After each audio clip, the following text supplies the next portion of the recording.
Hello, hello, hello. Hi, guys. Good afternoon. I hope everyone's having a good day.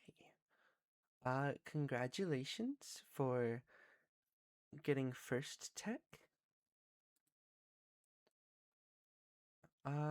Yeah. Let me swap over. Mm, Hi, everybody. Um,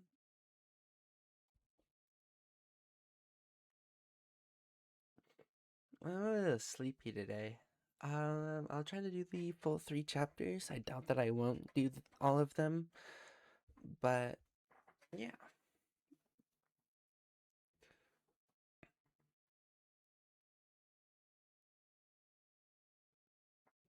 Let's see. So yeah, today we are doing, or actually doing, chapters 4 through 6 of Soulsmith, because on last Thursday I kind of skipped it to do other stuff. I just wasn't feeling it for some reason. But yeah, so today we'll actually be doing book reading, and I'm excited. Um, Thank you for the lurk tech. I appreciate it. I'm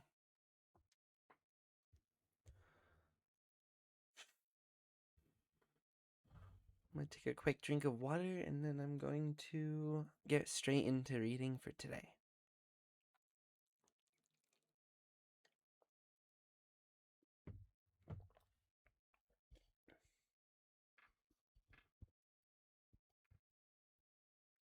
All right.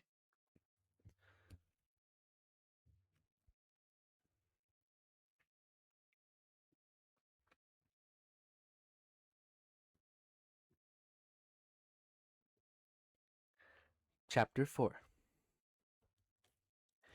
Iteration 217. Harrow. In the first strike, she exterminated humanity. Suriel's weapon activated as she whipped it down. It expanded in a microsecond, expanding. Jeez. Okay, hold on. I'm gonna restart. I also need to put my phone on Do Not Disturb. I got distracted by a notification and lost my entire reading group. Let's try that one more time. Iteration 217. Harrow. In the first strike, she exterminated humanity. Suriel's weapon activated as she whipped it down. It expanded in a microsecond, expanding from a meter-long bar of blue steel into a skeleton of blue metal containing a web of light. It looked like a bare tree, each of its branches arcing with power. While it was sealed, Suriel called her weapon a sword. Now that it was released, the weapon regained its identity as Suriel's razor. It had been handed down to her from her predecessor, along with the identity of Suriel, the sixth judge of the Abaddon court. More a tool for destruction. The razor was meant as an instrument of healing, an infinitely complex, incalculably powerful scalpel. Her mind ran along its familiar pathways even as she struck. First, she isolated the bloodline she intended to target. That feature was intended to remove pests in a home or a strain of virus in a body, but she could just as easily expand her focus. To mankind, they were corrupted now, fused to and altered by the same chaos that destroyed their world. Once her target was selected, she simply provided the energy, and the razor did the rest. The mantle of Suriel, a river of raging white flame that hung from her back like a cape, rolled with power as it drew on the way. She funneled that power to her weapon, which flashed so brightly they would see it on the surface of the burning planet, kilometers beneath her. Millions of lights blinked into existence all throughout the atmosphere, a blanket of tiny stars. Each light flashed, spearing down to the surface, and then was gone. Her connection to the way slackened immediately, like a sudden flicker of weightlessness in the center of her stomach. Humans anchored a world, their lives and their minds tying it to the way, and when they were gone, chaos reigned.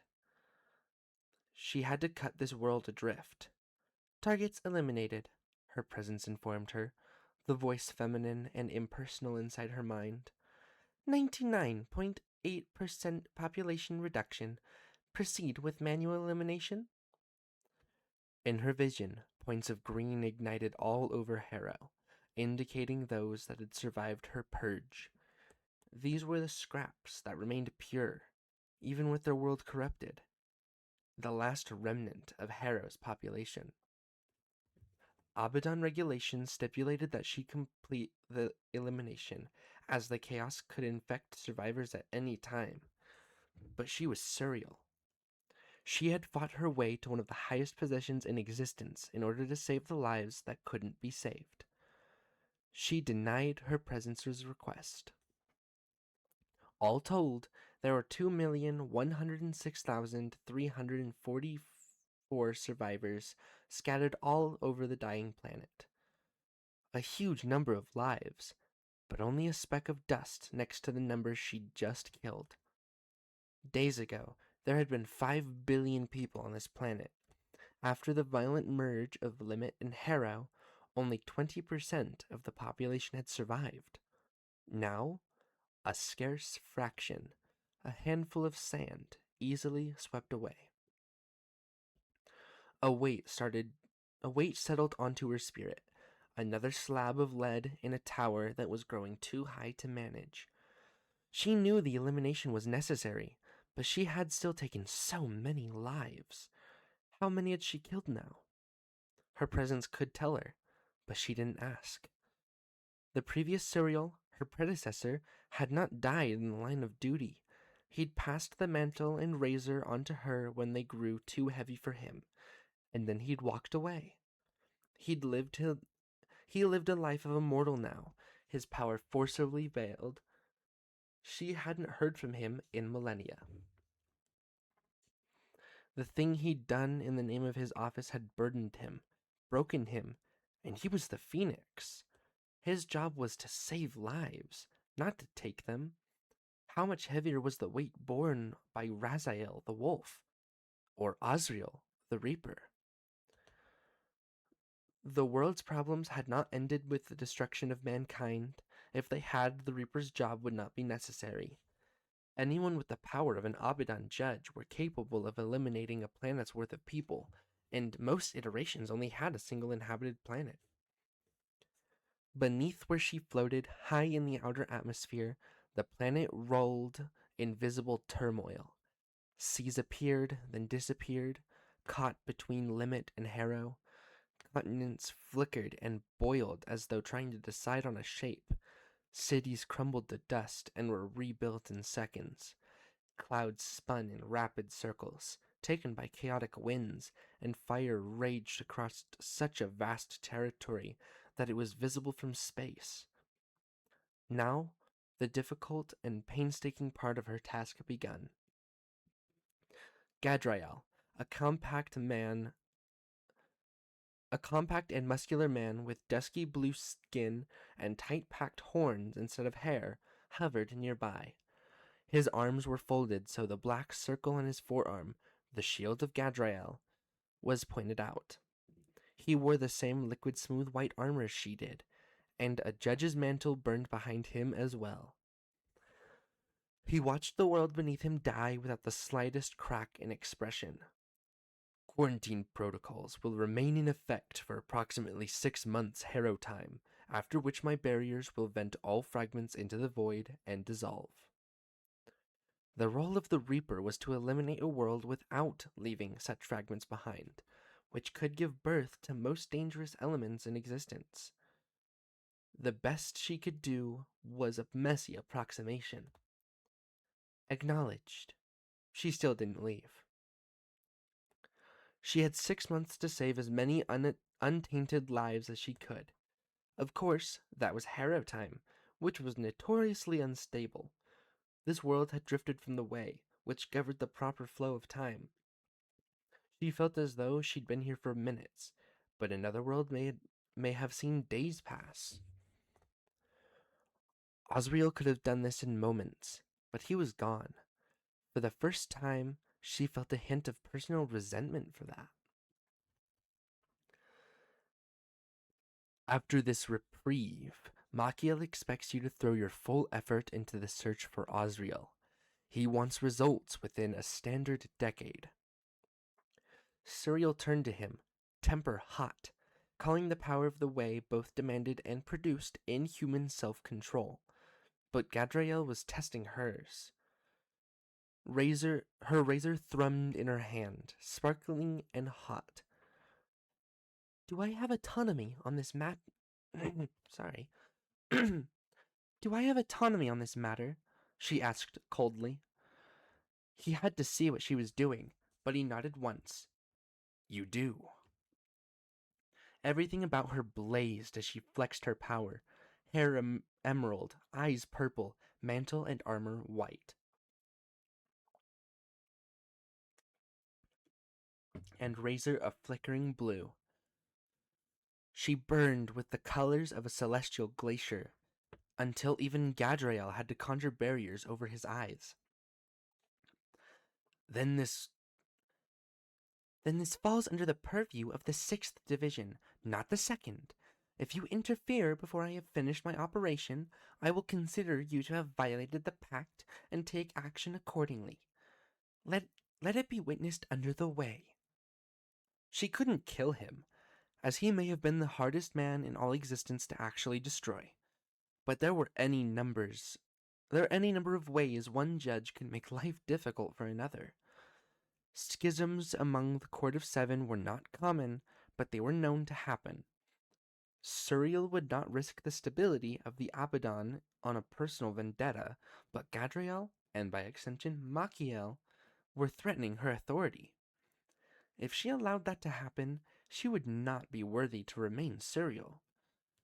A curtain of rich, layered blue tore open onto the starry canvas behind Gadriel, and he stepped back into it, arms still crossed. 6 months, he said. Then you find the Reaper. We have set aside iteration 213 as a quarantine zone for your infected. So bypass sector control. A channel will be open for you. Machiel. He had known she would never leave the survivors, and had planned accordingly. Even before she'd come here, he had known. The way zipped closed, and Gadriel vanished. 462 grade 6 anomalies and counting, her presence said. Pursuit recommended before expansion threshold is reached. Suriel set thoughts of Gadriel aside. He was a loyal dog, collared and leashed, and she would gain nothing from a conflict with him. Machiel was the one writing in the script, and his plans could span eons.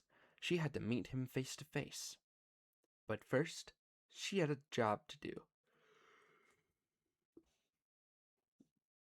A world divorced from the way gave birth to chaotic distortions. These were nightmarish monsters, entities that strained the rules of existence. If Harrow was allowed to fester over the next half a year, it could give birth to thousands of these abominations. Once they entered the void, they would drift, until even Machiel couldn't predict where they would emerge. Hi, mistress. Welcome in.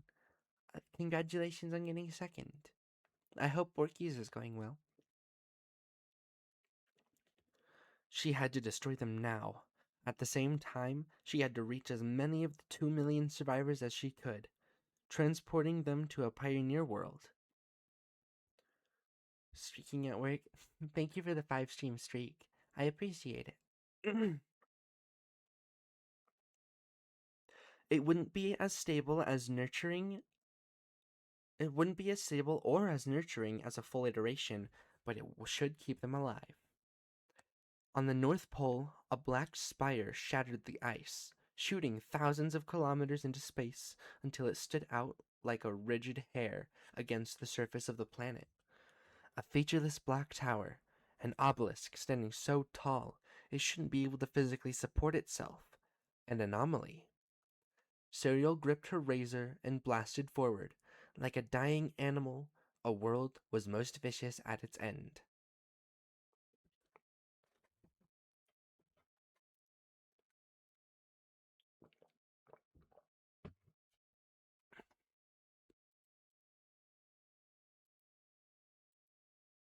As Lyndon hurtled through the blackened forest on the back of a 1,000-mile cloud, chasing after a legion of monsters, he contemplated their greatest danger: thirst.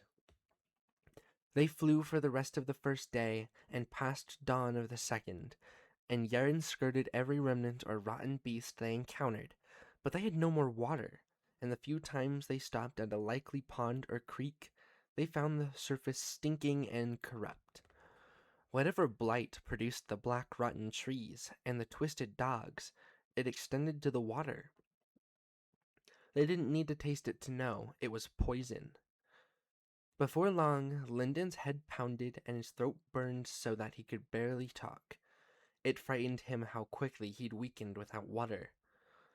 So when the trees parted to show a pyramid in the distance, Lyndon's first feeling was not a call to adventure or a sense of danger, but a heavy relief.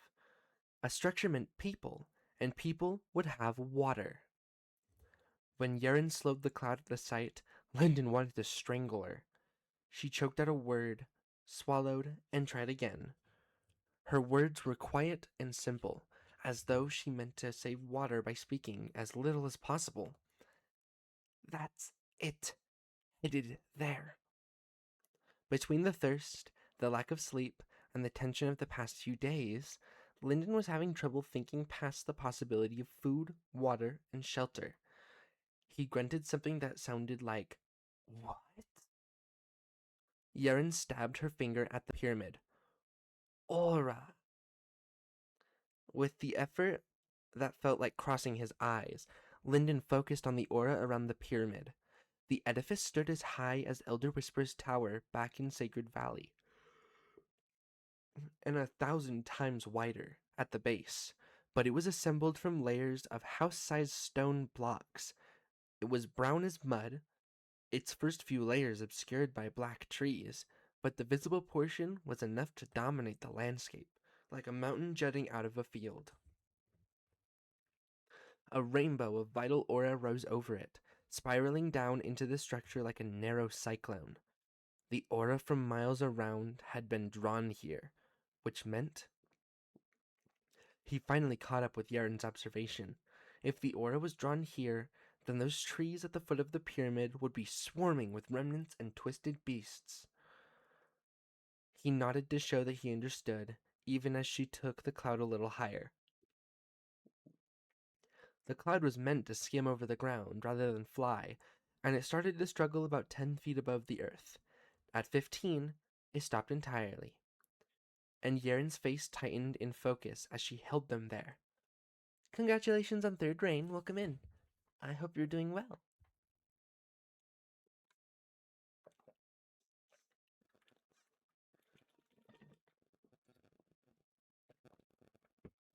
You're very welcome. I'm glad to see you.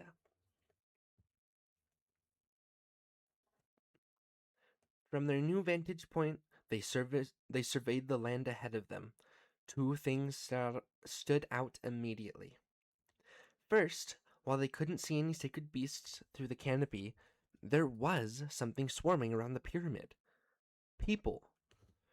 Lyndon glimpsed a distant crowd, the peak of a few tents, and even a wagon rumbling across a clearing.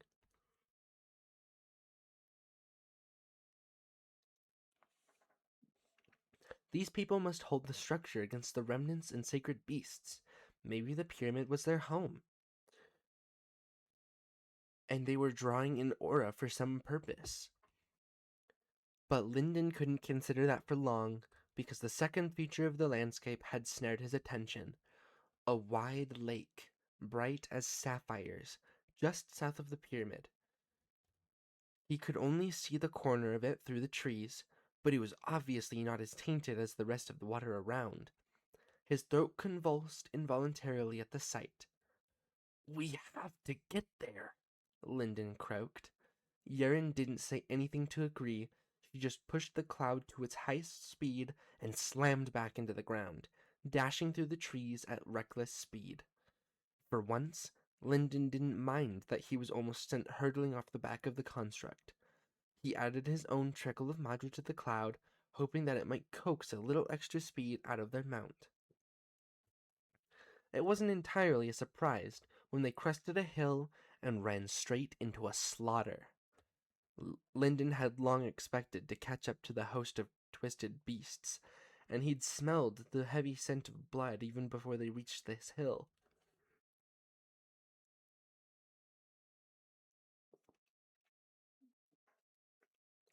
But he still wasn't prepared for the field of torn, dismembered, and disassembled creatures strewn over the ground. For what must have been a mile across and many miles wide, the Black Forest had been cleared. Stumpy logs dotted the ground here and there, and the grass must have been lush before some battle mulched the soil. The people cramped at the base of the pyramid would have wanted to clear. Geez, I can read. The people the people camped at the base of the pyramid would have wanted a clear perimeter, so they cleared the trees so that anything advancing on them would be visible. They posted guards, obviously waiting for any remnants and sacred beasts to attack. And when the horde of creatures had rushed at them, the guards had turned this field into a butcher's shed. Half of a corrupted bear-sized beast hung from the slowly dissipating forged spear. A pack of 6 rotten dogs had been blown apart, bodies strewn in places around a fresh crater. A pile of glowing green debris marked the death place of one of those insectoid snakes that had been stalking Lyndon and Yaren. One centipede leg was scratching at the bloody mud even as motes of green essence drifted away from it. Similar scenes of destruction marred every step for a mile. Across the clearing, a line of sacred artists stood in front of a low wall of spiked wooden logs. Even at a distance, Lynn could tell they were powerful. There was a unique confidence, almost arrogance, in highly advanced sacred artists. The patriarch of the Wei clan had carried himself like a lion among cats. And Yeren spoke as though she were destined to win and her enemies had already lost. The warriors against the wall moved with the same awareness of their own superiority. One figure carrying a huge hammer on his back knelt to rifle through corpses as though sacred beasts may have held something valuable. A group of people carrying hooked, curved sickles took turns kicking a rotten dog to each other.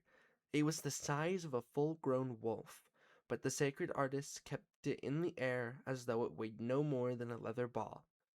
The twisted hound turned in midair, trying to bite each new human, but a foot always caught it in the side and sent it sailing away. Someone in blue and white robes hung tucked between the wooden spikes, lounging at his ease, with something that appeared to be a bottle clutched in one hand. Yellow hair, possibly a wig, hung down over the wall. A figure in darker blue casually spun a spear in elaborate loops, the spearhead catching the light more brightly than steel should account for. Lyndon almost missed the movement as it appeared, just as relaxed and natural as the ones that preceded it. 1 second, the blue-clad sacred artist was spinning the spear, and the next second, he whipped the spear in Lyndon's direction. The spear didn't actually go flying through the air, but the light did. A striker technique, Lyndon realized instantly, but too late for him to do anything about it. A silver-white light, the width of a finger, streamed through the air, blasting for their 1,000-mile cloud. Even Yeren was caught off guard, judging by the way she jerked backward, but she still responded as befit a gold. The bladed arm that hung over her shoulder flicked forward, catching the light. It slammed into the flat of her sword, deflecting slightly into the side, deflecting slightly to the side as he'd seen her do with beams of heaven's glory mantra. With heaven's glory, though, there had been heat as a byproduct. It would have scorched him. This time, he felt no warmth from the light passing nearby. Just a slit appeared in the sleeve of his outer robe, as though someone had sliced a razor across his arm and narrowly missed skin. Die and rot! Yaren shouted, and driven by her iron lungs, the sheer volume of it pounded Lyndon's skull. He winced and stuck fingers in his ears before the next word. You got a grudge with me? You come out and draw swords like a sacred artist. The spear-spinning figure froze, then vanished. When it reappeared, it had moved close enough that Lyndon could make out some detail. The spear artist in blue robes was a tall man with an even taller spear. His hair stood straight up as though he'd frozen it in sharp waves, and he rubbed the back of his neck with his free hands. You have my apologies, new friend. We've seen no one but monsters come from the west. He paused, then added, From a distance, anyone would mistake your cloud for a remnant. Take that into consideration, and forgive me, would you? He clapped his hands together in what Lyndon took as an apology, though he was still holding the spear between his palms. Yaren hopped off the cloud, gesturing to Lyndon. I'm hauling a copper, she said, her voice still hoarse from thirst, but anger lent her words strength. You'll nick me with your spear, and I'll survive, but how'd you apologize if you got it at Junior? The spearman had walked closer, and now Lyndon could make out the evident surprise on his face. Never seen a copper so big. The stranger surveyed Lyndon frankly, then turned to Yaren. Is he... He tapped the side of his skull. Yaren stood absolutely straight, steel arm poised over her head like a scorpion's tail, one hand on her sword and her tattered robe blowing gently in the wind. What do they call you? She asked. The man in blue tucked his spear under one arm in a practiced motion, bending at the waist. I am Jai Sen. Hi, Lucy. Welcome in. How are you doing? Of the Jai clan, whose honor echoes in every corner of the Black Flame Empire. To repay the insult I have caused you and your junior, I would take responsibility for guiding you through the camp of our 5 factions alliance.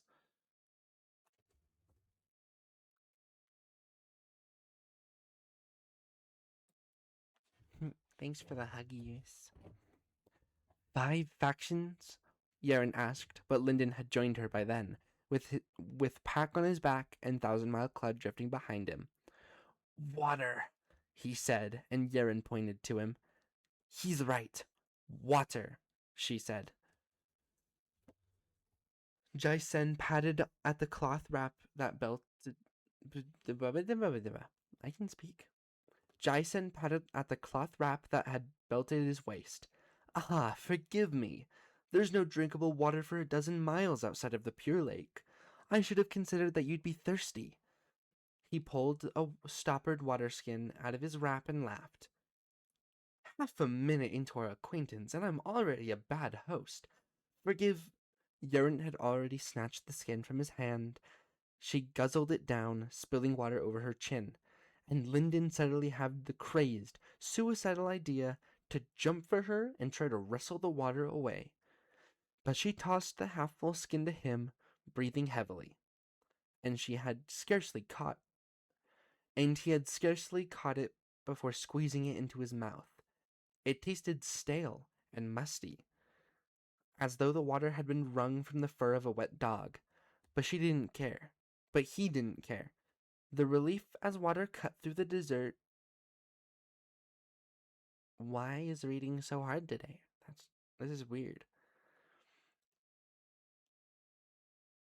The relief as water cut through the desert of his throat was like shade on a hot day. He had only taken one swallow before he choked, doubled over coughing, and had to wait until he recovered his breath to continue drinking. He finished the contents in seconds and bowed, presenting an empty skin back to Jai Sen. He would have thanked the man if he didn't trust his own speech. Jai Sen eyed him with interest. Clearly you have been away a long time. Where did you come from, I wonder? Our home lies to the west. Wait, that's not right. Our home lies to the west, Lyndon began, his voice still rough, but Yarn cut him off. We're from beyond the wilds, she said. We have no blood with you or your enemies. That's not right for her accent. Hold on.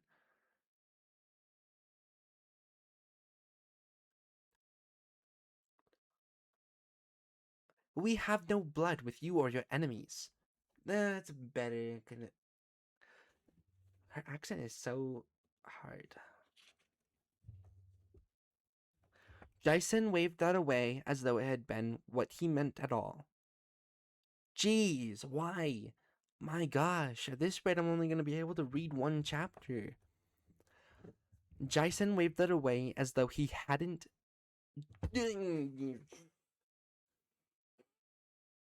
as though it hadn't been what he meant to say. But he also looked relieved. There's no concern of that. None at all. The only enemies of the Jai clan are monsters and tyrants. And even the blind can see that you are an innocent and intrepid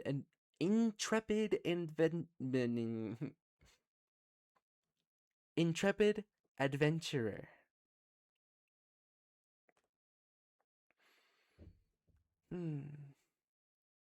His smile included both of them, but Lyndon noticed that his words did not. Gratitude, honored Jaisen, for your generosity, Lyndon said, to improve his image in the eyes of the stranger. The Jai clan must be great indeed to defend their home from such an army of beasts. Sen smiled proudly, straightening up and planting his spear in the ground. You have a good eye, little brother. The Jai clan is not the only faction in the Alliance camp, but we have defended this land as though it were our own for hundreds of years. Since the ruins rose and the dread beasts crash every day like the waves of the sea, the Jai clan has slain more than any other. Yaren shifted her blood-red belt. We're fresh across the border, Sen. Heard no whispers or mentions of these ruins, though I think we've met your dread beasts. She kicked the severed head of a dog so far that it arced through the air and over the hill. Lyndon winced and looked away, though Sen didn't seem to notice. Jaisen, if you please, he said. Oh. Jaisen, if you please, he said. I'm a blood member of the clan. It would be my honor to explain the history of the transcendent ruins to you, sister. Yaren, she said simply. And you, little brother? This one is Weishi Linden, he said, bowing with both fists pressed together. Jai Sen's kindness to humble strangers is an honor to his family and a credit to his clan. The blue-clad spearman laughed out loud and clapped Linden on the back. If you keep talking like that, Weishi Linden, I'll have to keep you around. If it pleases you, you may call this one Linden, as his family does. Thank you for the hydrate, Lucy. I'm actually going to have to go get more water when I'm done with this chapter, so I won't be able to hydrate much now, but I'll hydrate again once I get more water.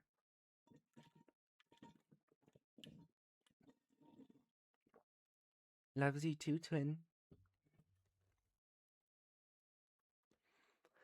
Jaisen looked surprised for a moment, then sympathetic. He squeezed Lyndon's shoulder with one hand. They'll take you back someday, little brother. It seemed the older man had come to some awkward conclusion before Lyndon could clarify. A hand on his back shoved him forward. Trot, Yaren said, including Jaisen with the glance. This isn't where we want to rest. The smell of blood and worse was beginning to choke Lyndon. underscored by the stranger's sense of decaying remnants. He turned to give her a grateful look, but she wasn't watching him. Her eyes had landed on the other sacred artists. Most of the strangers were looking in their direction with interest, and a few began to drift towards them. Remembering how powerful they were, a chill rippled down Lyndon's spine, but he reminded himself not to be a coward. He couldn't let people of this level intimidate him. His goal was much farther away. These shouldn't be frightening enough to discourage him. But judging by Yaren's gaze, she wanted to avoid a meeting even more than he did. Jaisen strode forward, oblivious to her wariness or pretending to be so. Please don't be afraid. I assume you know nothing about the transcendent ruins. The blocky pyramid loomed over them, blocking out light, and it looked even more ominous to his copper sight. That would not offend us, Lyndon said. Only a week ago, this was nothing more than a minor outpost for the Pure Lake Temple. Don't trust your eyes, he said, sweeping an arm out to include the wooden walls and crowds of people Lyndon could see inside. All that you see before you was constructed on the spot by valiant sacred artists of the wilds. It's amazing what we can accomplish when we unite. Hi, Jade. Welcome in. How's it going? Today is going all right. I'm kind of sleepy and I'm having trouble reading, which is really weird. But otherwise, I'm all right. Could be better. How are you doing, Jade?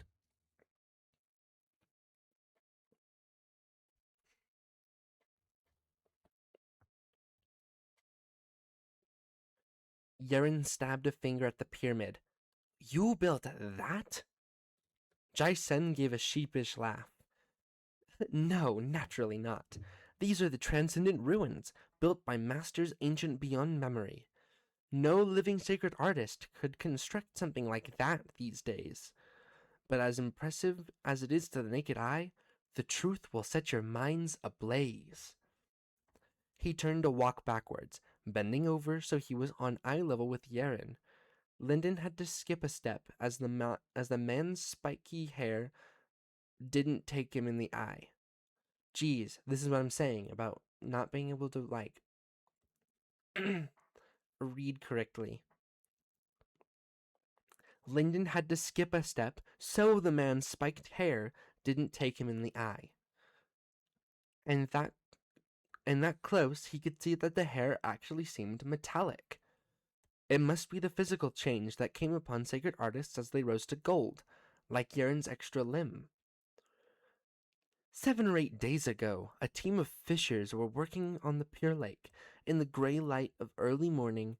As dawn broke, the lake began to tremble like a bowl in unsteady hands. The waves grew until they tossed the fisher boat about, and it took all the strength of a low gold and a high gold working together to bring the craft ashore. Only when their feet touched the ground, they learned that their troubles were not over. The earth shook and the land pitched more violently than the water. They ran for help, as fishers tend to do, when the trees split apart and the ruins burst into the sky. He spun and presented the top of the structure as proudly as if he were personally responsible for its appearance. Last week, the horizon was clear. Now, the power and reputation of the transcendent ruins calls sacred artists from all over the wilds. Now that Lyndon looked for it, he could make out chunks of soil clinging to the tiered pyramid. Many of them still had grass attached, and he thought he saw the base of an uprooted tree. If he could tell what they were at this distance, those patches must be enormous. Either someone had driven full carts of earth up to deceive gullible newcomers, or Jaisen might be telling the truth. Their guide was still watching Yeren for signs of a reaction, and his smile widened as she skipped a step. Her eyes locked on the ruins. Lyndon was impressed by her resistance. He was afraid his own eyes had grown wider than teacups. Before he could say something admiring the tale, Yeren spoke. 7 days before now, did you say? He laughed and turned back to face forward as he walked, holding a spear casually across his shoulders. Some say 7, some say 8. I myself only arrived 3 dawns ago, so I can't stake my honor on the time. But I've heard the story from enough trustworthy sources that it might be true. By this time, they had reached the wall of the sharpened wooden logs. This close, Lyndon could appreciate how large each trunk really was. It would take 2 men his size, linking hands to wrap around one log. And these had been cut, measured, sharpened, and placed in the last week. He couldn't help but admire what an army of golds could accomplish. If Sacred Valley had such a force of workers, what might they have built? In the front of the wall was a wide opening with wagon tracks, worn in the dirt. Lyndon supposed it must function as the main gate, as the loose group of young sacred artists clustered around it must serve as guards. The youngest looked around Lyndon's age, about 15 or 16, while the oldest must have been a peer with Jai Sen in his second decade. There were 6 in total, 3 men and 3 women, and they looked like the types of rough brawlers Lyndon imagined just might attack complete strangers. They each wore a hide cloak with the heads still on, and from the diseased-looking skins, Lyndon recognized more of those rotting creatures that Jai Sen had called dread beasts. Each man and woman had the same disturbing sign of their gold status, a miniature green snake insect, like a lesser copy of the ones that had chased Lyndon and Yeren here, clung to one arm on each of them. The serpents varied in size, but they all gripped their host's arm, with their centipede legs and coiled serpentine tails around the humid's flesh.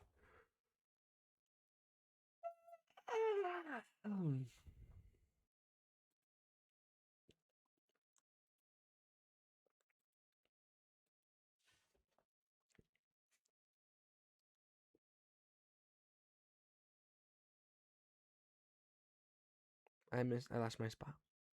They were forged from acid green madra, and Lyndon would have taken them for constructs, except for the way their legs and tails sunk into flesh. They were bonded to the bodies of these men and women, but the snakeheads were alive and curious, surveying Lyndon with alien gazes. The guards gripped long and gleaming weapons as they eyed Lyndon and Yeren like hungry dogs. Lyndon tried to stop his breathing from quickening, but he knew they would hear it. These sacred artists were the same as the ones who had attacked them in the wilderness, the ones whose remnants had chased them here. If these 6 knew something that he and Yeren had been responsible, if these 6 knew somehow that he and Yeren had been responsible for the death of their comrades, Jai Sen slapped the shortest woman on the shoulder, and Lyndon noted that her serpent was the largest, stretching from the back of her right hand halfway to the elbow. Wei Shi Lyndon, Yeren, it is my honor to introduce the best of the young generation among the honored sand vipers. They have a long history of friendship with our Jai clan, and are allies in exploration of the ruins.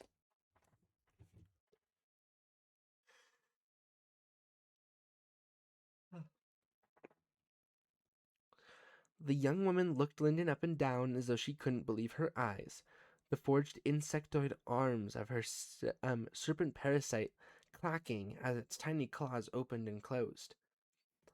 I am Sandviper Resh, she said. Are you as weak as you seem? The question pricked him like a needle, but he was the weakest one present by miles. He readied an integrated smile. prepared to humble himself as far as needed. Yeren drew her sword and slapped the woman across the face with the flat of its blade. Among the Wei clan, there would have been a moment of stunned silence before people erupted into action. Here, in the midst of such highly trained sacred artists, everyone but Linden and the wounded Resh had drawn weapons and shifted into a combat stance. In an instant, the parasites on the sandviper's arms raised their heads and let out a tiny whistle like tea kettles. Spearheads, halberds, and tridents pointed at Yaren. Many of the weapons had venomous green madra rolling around their shafts. Yaren was matted with dirt, wearing a tattered robe and half wrapped in dirty bandages, but she managed to look even more dangerous than the sandvipers, as she stood with back straight and icy mist rolling from her master's sword. "This is a new spot on the map for me, Linden," she said, rolling her shoulders, "but I've laid eyes on dogs like this 1,000 times. They'll bark and bark, they'll push us around, and then they'll make us fight so they can prove they're above us. Forgive me if I cut a bit ahead." Resh was doubled over on her knees, one hand raised to her head. When she moved it, Linden saw an angry red welt on her skin in the shape of Yaren's white blade. It looked as though it had been burned into the skin.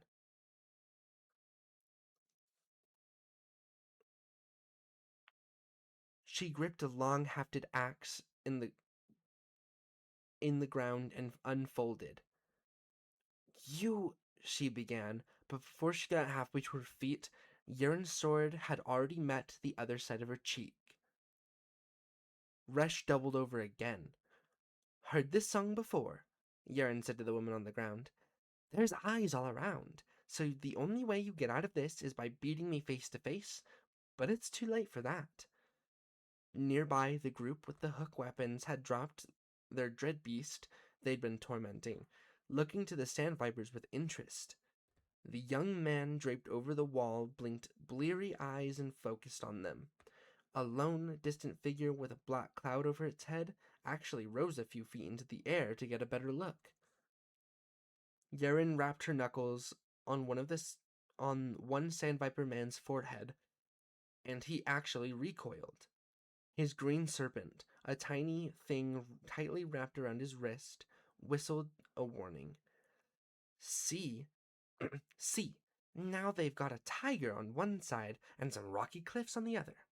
They could rush me together and beat me bloody, but then they're weaklings who joined hands to beat a wounded stranger." Resh rolled to the side, gripping a spear, but Yaren had expected it. She whipped her sword up, leaving an all but invisible scar hanging in the air. Linden had seen this one before. A razor-sharp blade forged in mid-air and left there as a trap.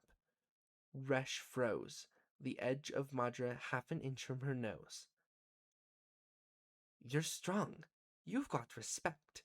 You're weak, and you better know someone strong." Yaren slowly laid the flat of her blade down, resting it on top of Resh's head. The sandviper woman flinched, and frost began to form in her hair. Yaren looked down, staring until Resh reluctantly met her eyes. "The copper's with me," Yaren said. Linden stood like a statue, too wary to show any signs of pleasure at the humiliation. If the sandvipers decided to take their embarrassment out on anyone, it wouldn't be Yaren. But Resh only nodded. Alright, I will be right back. I need to go refill my water. It's completely empty. But yeah, I won't be gone too long, and then we'll start chapter 5.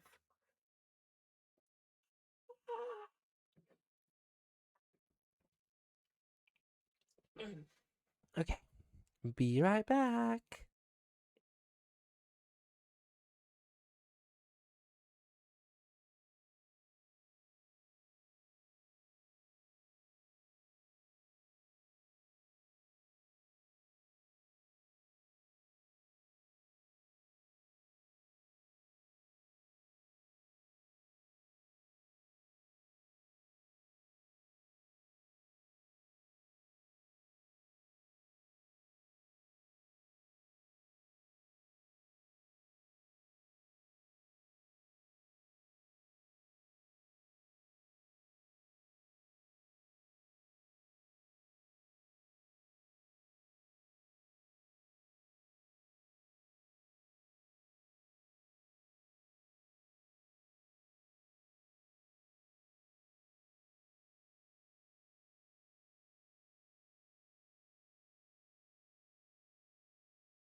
Alright, I'm back. Yep. Went and got some water. Just took a tiny little break.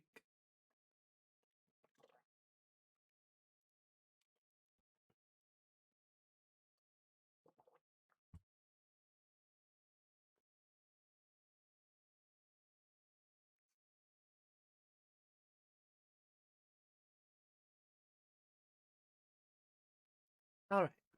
Well, I guess we're gonna jump straight into chapter 5.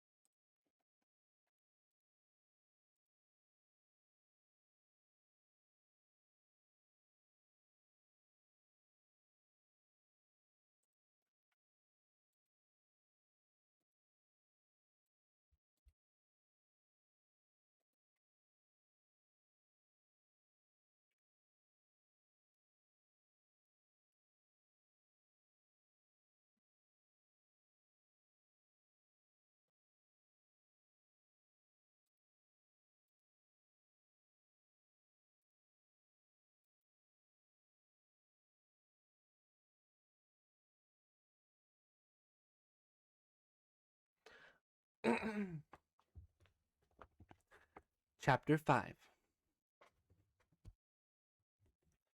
From his perch on the pointed wooden logs that served the encampment as a wall, Ethan saw the girl with the steel arm over her shoulder arrive with an overaged copper looming over her. Invisible webs of his power filled the field before him, carrying information back to him in delicate strands, so he'd heard every word of their conversation. As such, he'd learned their names.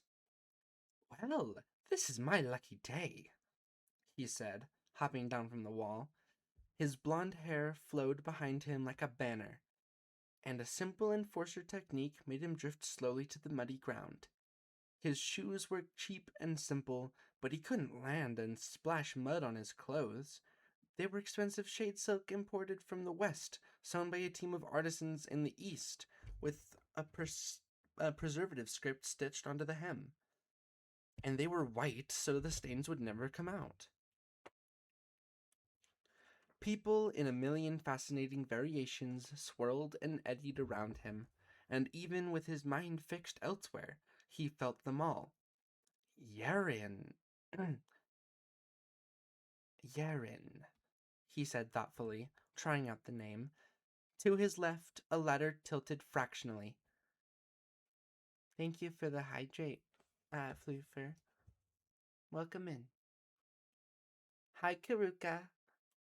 Welcome in. Hi.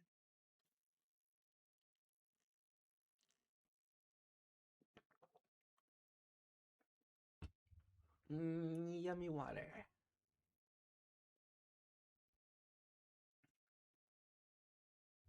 Thank you for the stretch, Karuka.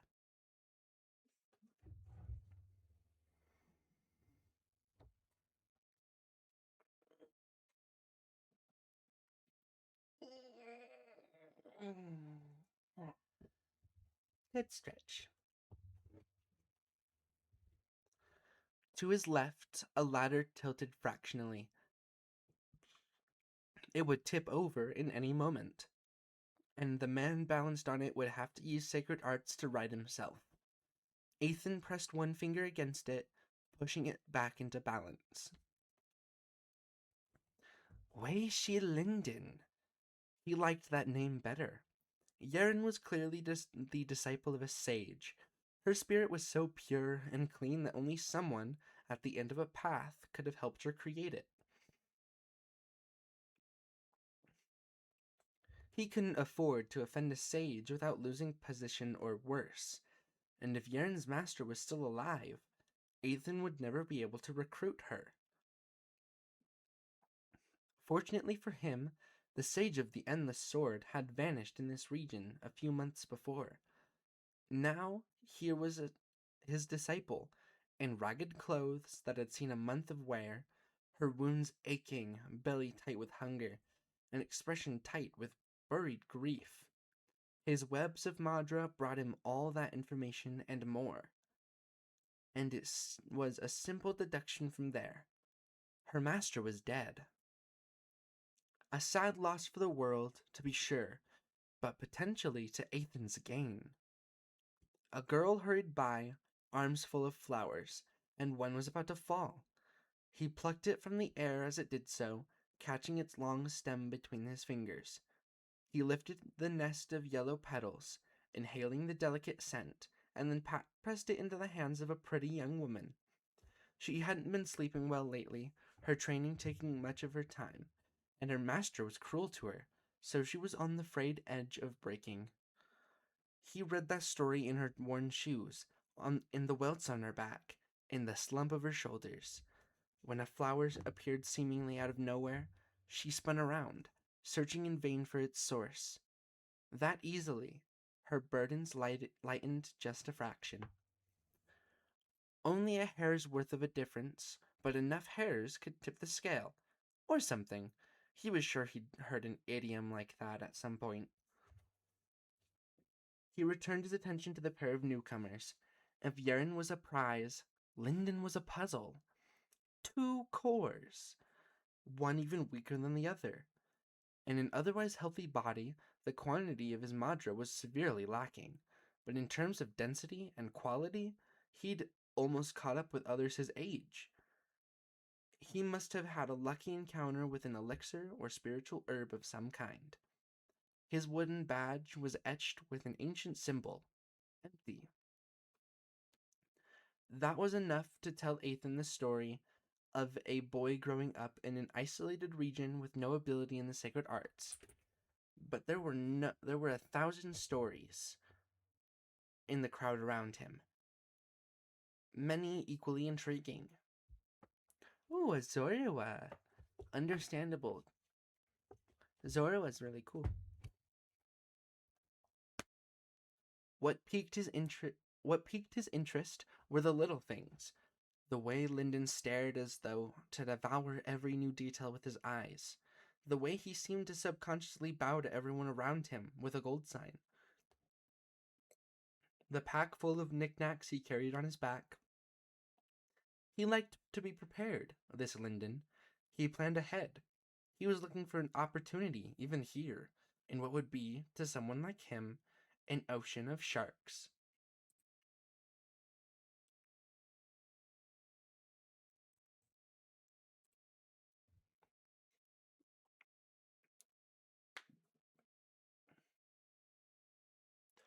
And he kept his tools neatly separated, packed efficiently into his pack. He carried very little on his person, just a half-silver dagger, the badge, a few coins, and Ethan stumbled over his own feet, catching himself on the edge of a stone building. What was that in Lyndon's pocket? A transparent bead less than an inch in diameter. Not glass, but a barrier of forged Madra? If so, it was so stable it wouldn't dissolve for 1,000 years, and seamless enough that even his senses couldn't penetrate it. It had to be a product of someone at least on Ethan's own level, where he had little copper. Geez, why can't I read today? What the heck?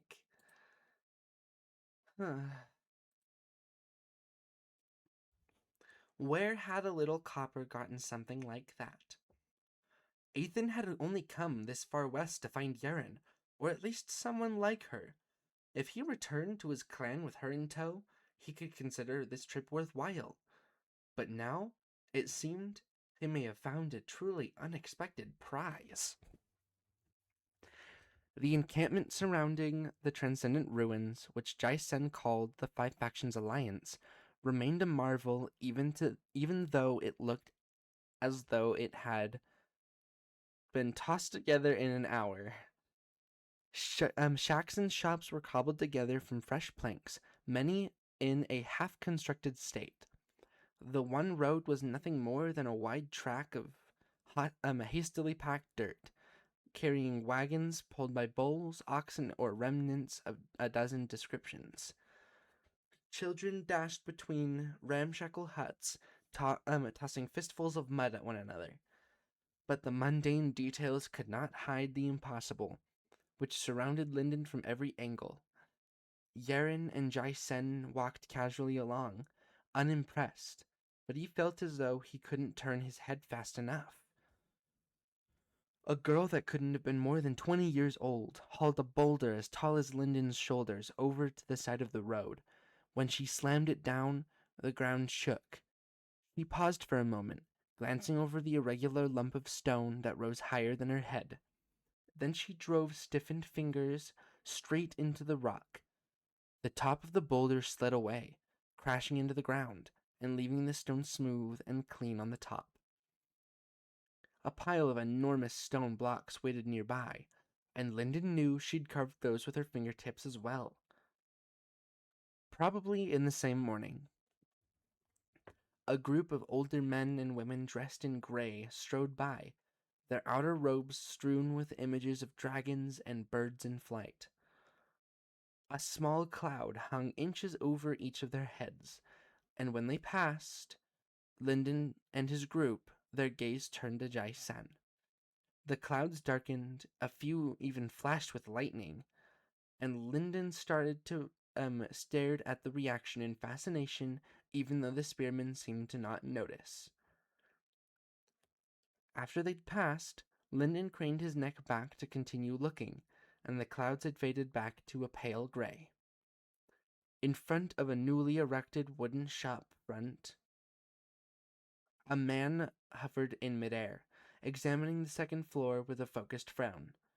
He stroked his black beard, then reached for a strange weapon on his back, a hilt with a blade bent into a wide crescent so that it looked like a sharpened hook. He leveled his weapon at the building as Linden passed beneath him, seemingly unconcerned that people were flowing underneath his feet. And the people! Outside of the 7-year festival, Linden had never seen so many different people packed into such a tight space. Sacred artists carried swords, spears, whips, hooks, axes, awls, halberds, and weapons for which Linden had no name. They were dressed in everything from intricate formal robes that burned like a phoenix's flames to shoddy brown cast-offs. The crowd came in tides, so that one second they were packed tight as a river, the next scattered like puddles after a rain. Above it all, the titanic layers of the transcendent ruins loomed like a mountain carved of brown stone. It was so strange, compared to Sacred Valley, that Linden wasn't quite sure what to make of it. He was surrounded by golds, which made him feel even more fragile than an autumn leaf in this crowd. One instinct urged him to dash into a corner and hide. But another emotion held sway, the dizzying relief of absolute freedom. In the Wei clan, everyone knew him. They knew how useless he was. Here, he would start over from the beginning. And reaching gold was nothing here. Even a child could do it. Even him.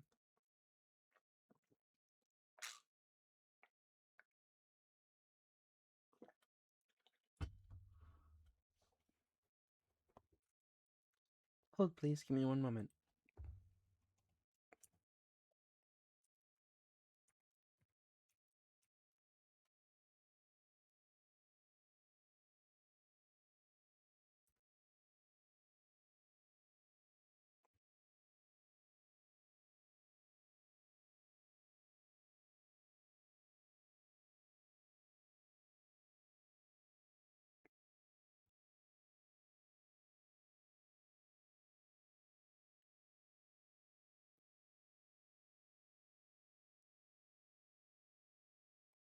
Every time he saw someone younger with a venom green remnant wrapped around their wrist or a cloud over their head, he couldn't suppress a smile. Those were gold signs, and if these people could raise their children to that level, he could make it too. Excuse me. Ahead, Jaisen's compliments to Yeren had flowed even thicker than the crowd around them. It's a rare sight. Oh my gosh. It's rare that a sacred artist your age has such keen insight. You must surely be close to high gold, which is worth bragging about. I myself have only reached the threshold of high gold. And when you're my age, you will surely have surpassed me. As for those sand vipers, they're not even worth mentioning. Yaren had spent the rest of the conversation putting him off with mutters and half statements, which Linden was certain had as much to do with her thirst as her disinterest. She'd kept one hand on the hilt of her sword and the other on the blood-red rope she'd wrapped around her waist like a belt, as though trying to decide which she should draw. This time, she glanced back and saw Linden listening. That was nothing special, Linden said, as much to Linden as to Jaisen. They wanted to back me into a corner, but they'd caught themselves in the same trap. They could have stepped on me one at a time, and they'd have worn me down steady and true. But the first one to step up is the first to get slapped down, and that one would lose face. They could group up, but then they'd have beaten me sure as sunrise. But then what kind of standing would they have? Even dogs can win a fight as a pack.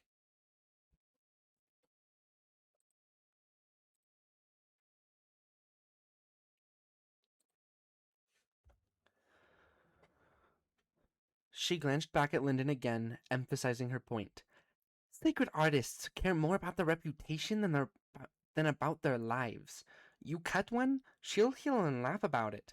You embarrass her, and then you'd best be willing to draw swords on her mother, and her entire clan. Linden nodded to show her that he'd taken the message, but in truth it wasn't terribly strange. The notion of honor in Sacred Valley was similar, if perhaps a little less aggressive, and the saying went, a man holds grudges for a day, a family for a year, and a clan for a lifetime. Jai Sen chuckled even as he nudged a passerby aside with the butt of his spear. Well said. It becomes a delicate dance, walking among people with such fragile pride.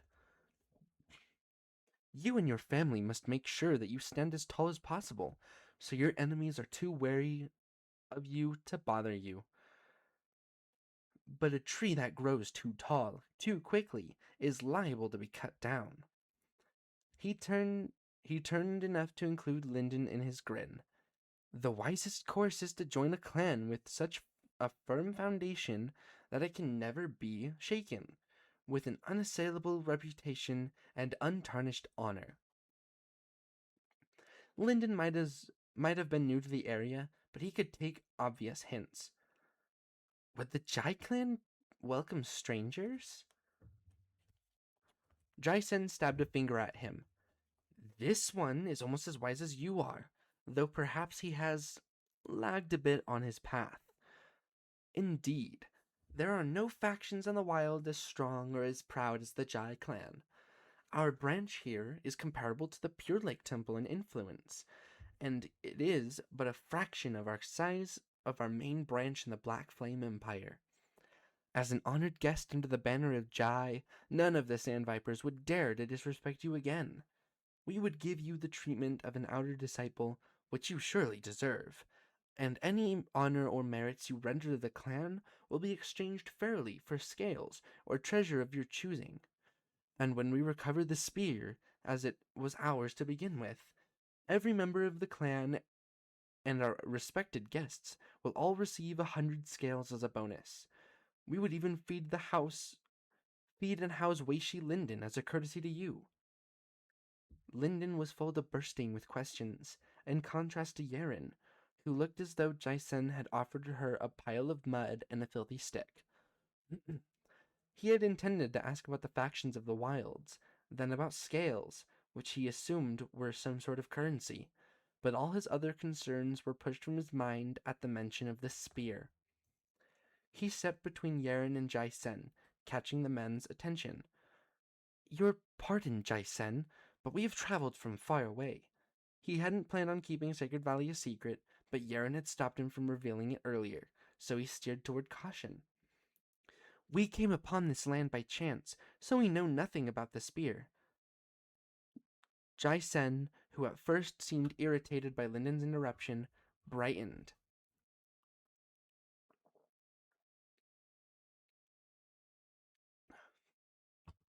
He waited until a cart had rattled by, deafening with a sound like clattering pottery, before he spoke. The spear is the prize of the transcendent ruins.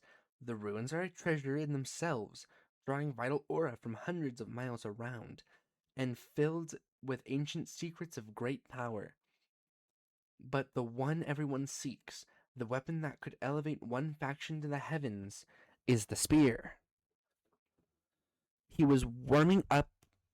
He was warming up now, gesturing with his hands so that his own spear bobbed wildly and caused several bypassers to duck and curse him. He continued as though he hadn't heard them. Almost 1,000 years ago, the desolate wilds were totally lawless, plagued by beasts and by wild sacred artists no better than animals themselves. Each man considered himself an emperor, each woman an empress, and they ruled wherever they could take at the end of a blade. But one day, and here Jaisen drew himself up proudly, a woman emerged from nowhere with a shining spear in her hands. She united these rogue sacred artists under one name, killing those who resisted, and spreading law and civilization across the wilds. No one could stand against them, because no one could oppose her. Or rather, no one could oppose her spear. He smiled wider, because even Yaren was listening with obvious interest. You see, her weapon was said to devour spirits. When she destroyed a remnant, she consumed its power until she grew so strong that she could slay entire armies at a stroke. For the next 2 centuries, while she lived, all the wilds remained peaceful under her rule. He waved a hand as though brushing aside 200 years. The story of her death is a long one, but it's enough to say that the ruins rose on the day of her death. She entered, taking the spear, and never emerged. Some say that she received the spear from the ruins in the beginning, and she was only returning the power she had borrowed. I believe that it was a test, that she locked her strongest weapon into a secure vault to safeguard her legacy until a descendant could claim it once again. Will you retrieve it yourself? Lyndon asked, though it was clear that Jai Sen was the most powerful young sacred artist in the Jai clan. No matter how different the outside world was from Sacred Valley, he wouldn't believe that any clan would send its elites out to guard the gate from dogs. But little flattery could only help him. Jai Sen clapped Lyndon on the back so hard that Lyndon thought he would bruise. You sure know how to speak. I should keep you around just for that. But I know my place. I'm only here to bring some small glory to my clan, as much as I am capable. He smiled over at Yaren, and Lyndon wondered how much glory an esteemed visitor was worth to the Jai clan.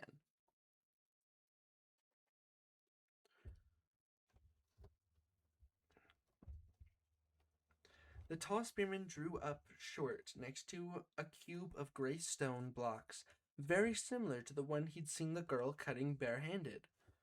They were stacked, one on top of the other, bound without mortar, until they formed a square house bigger than the entire Shi family complex. Horses and stranger animals filled a fenced area nearby, and men and women with the spears and robes of the Jai clan entered and exited freely. This is the Inn of the Drifting Light, an establishment that sprouts up whenever and wherever promising members of the Jai clan need a place to stay. Jai Sen presented an enormous stone cube with a proud flourish. As my friend, you are welcome to room inside. Humble as it may be, I guarantee you won't find much better anywhere in the Alliance. Yeren gave Jason a shallow bow.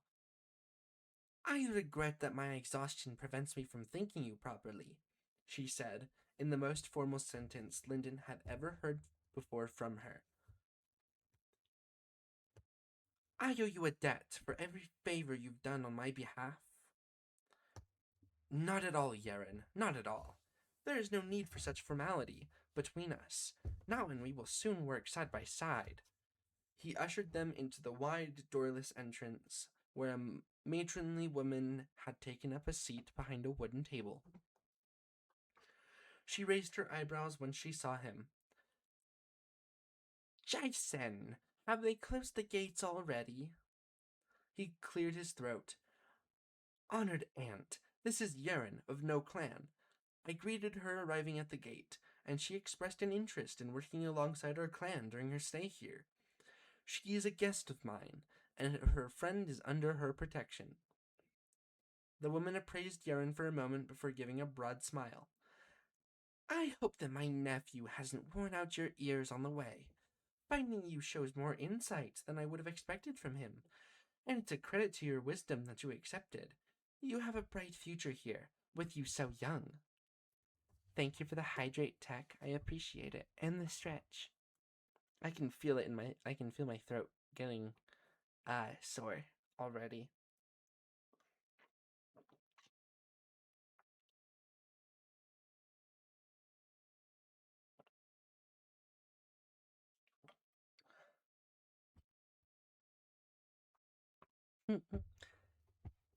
Yes, sir. I will remember.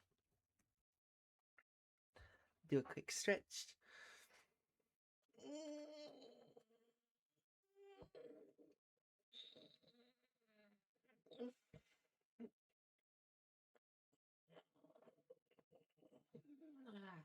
Good stretch.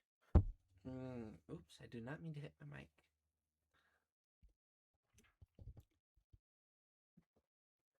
Thank you, Tech.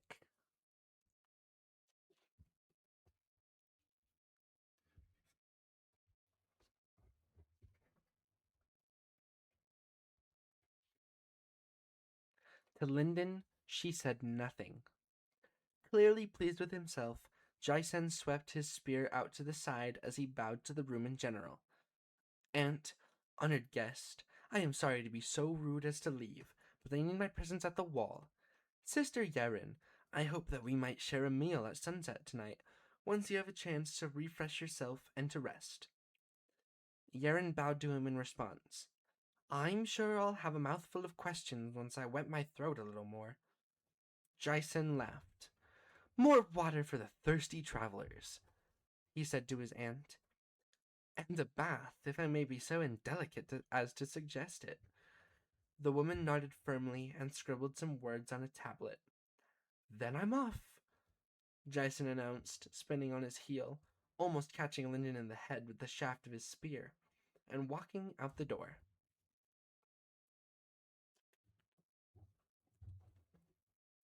As Lyndon had expected, the room in the inn was a hollowed out stone block the size of a closet. A bed stood against one wall and a pile of blankets against the other. Lyndon assumed that was for him, with a tiny table crammed into the corner, balancing an unlit lamp, a paper covering what he guessed was a bowl of food, and 4 bottles of water beaded with condensation. As soon as they opened the door, Lyndon and Yeren didn't even bother dropping their belongings before they darted for the water. The 1,000-mile cloud hovered in the hallway like a lonely puppy. Relatable. The woman at the entrance had told them baths would be heated within the hour, so once Lyndon had finally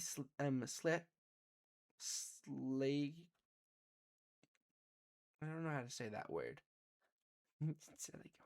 Yeah, just a little bit. I'm just a little silly. Um,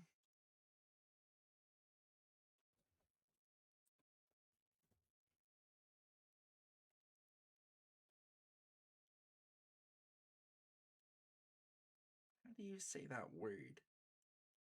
Flaked?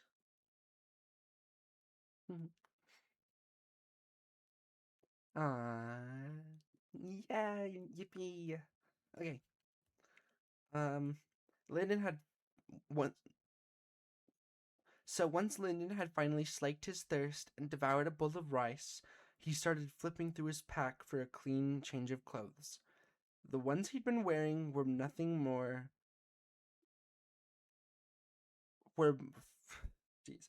The ones he was wearing were more appropriate for the fireplace than the wardrobe, after so many days in the wilderness. And in the tight confines of the room, he was starting to notice the smell. His longing for the bath had sharpened, until it was almost as powerful as his thirst had been earlier. Yeren, meanwhile, was looking at the square hole in the wall that served as a window. Think you could squeeze through this? She asked. Lyndon looked up with his hands full of clean clothes. The window? And I'm very proud of her for being so strong and amazing. Keep up the amazing work you're doing. I love you. Oh, that's so sweet, Lucy. I appreciate that a lot. That's very sweet of you to say. I love you too, twin. I appreciate you lots.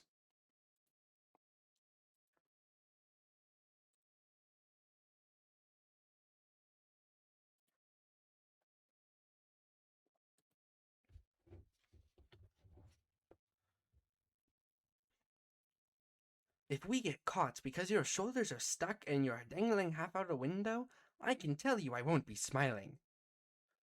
You want to leave? She lifted her sheathed sword, placing it across her shoulders as though taking a measurement. I'm not staying here. You can take that for true. Just as he'd been looking forward to a bath and a bed, even curled up on the stone floor. May I ask why? If Jai Sen mistook us for a remnant, he's dumber than a sack full of hammers. He wanted to know if I was sharp enough to, if I had a sharp enough edge on me to take his attack. He won't, and if I didn't, he planned on looting our corpses clean. Slowly, Lyndon replaced his clothes into the pack. How do you know? See something enough times and you start looking for it. Unspoken rule of the world. You kill the last person to own something, it's yours, and nobody asks too many questions. That's not where it ends either. He insulted you to see if I'd take it, because the further I'll bend, the further he can push me. Those sand vipers at the gate were supposed to be his friends, his allies. However, however you want to say it. But he didn't stop them when they were going to make trouble, or stop me from beating on them. That sound friendly to you? Lyndon had noticed that, but he'd taken it in stride. That was how many in the Wei clan had treated an unsouled, after all. Now he's taken us to a place where we're stoppered up like flies in a wine bottle. Don't know if he still wants to rob us or kill us, or maybe just what he said, get us working for the Jai clan. But I'll dance to his tune when he makes a puppet out of my corpse, and not a second before. We're leaving. She held up her sword to the window horizontally, considering a moment, then nodded. You first. I'll push. Okay, I'm gonna take a quick drink of water. I'm gonna have to start drinking water more often because I'm still feeling the soreness in my throat.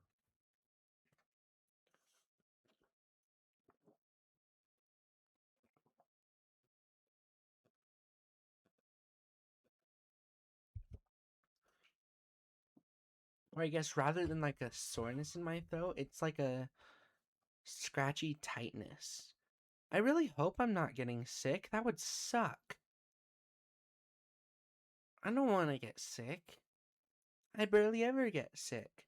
And I can't get sick. Because if I get sick, then I'll get my mom sick, and then that's bad. So, I can't get sick.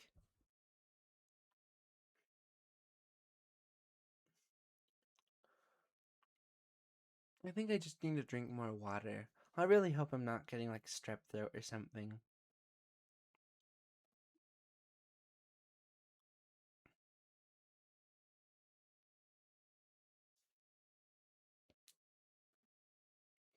Could be allergies, but I haven't gone outside yet today. No, my eyes aren't watery.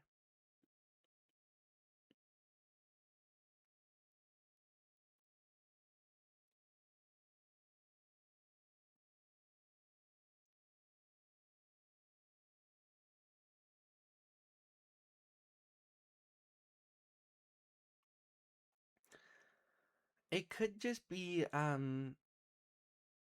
sore throat, and then reading for an hour and a half is hasn't been great on it, but it could also be uh I could be getting just a little sick and I just have a sore throat. It could be I'm developing strep throat, which could be pretty bad. Excuse me.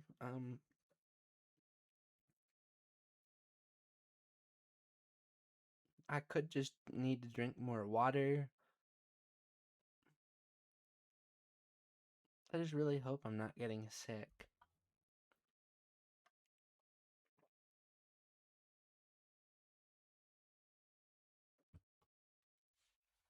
Let's see how long chapter 6 is.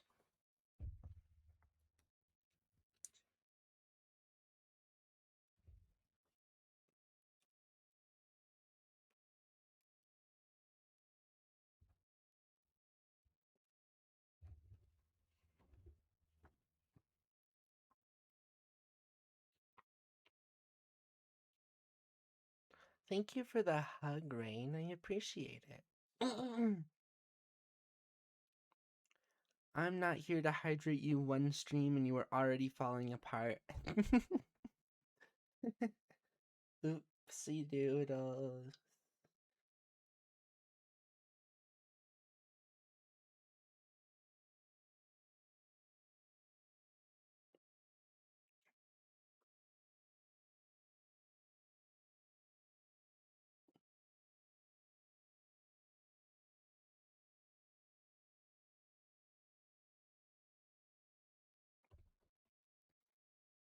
So it's looking like chapter 6 is around 16 pages, something like that.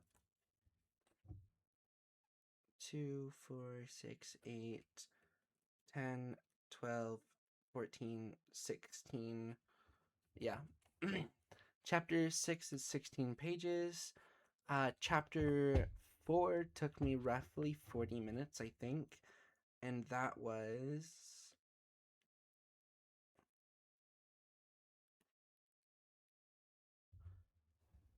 2, 4, 6, 8, 10, 12, 14, 16,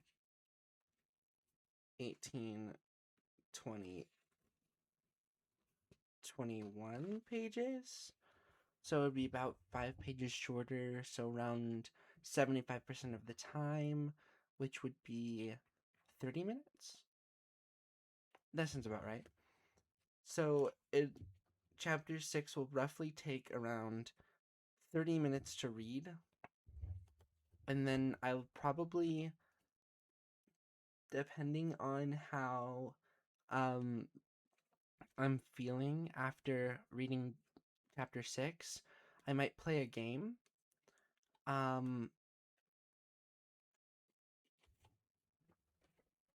Actually, if you give me one moment.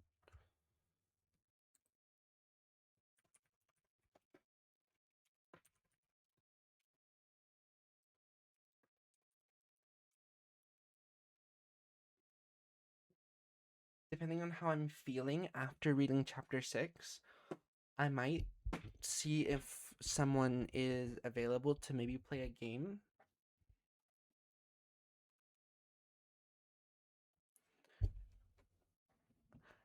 Thank you, Tech.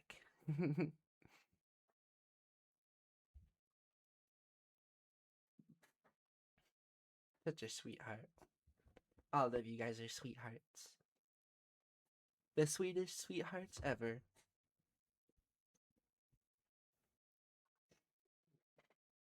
Oh yeah, I never really said it. I'm I'm all bundled up in a blanket too. I've been kind of cold today.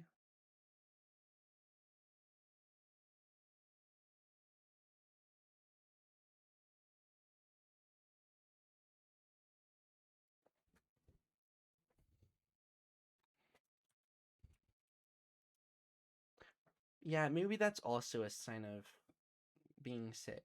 Uh-oh. Uh-oh. Um,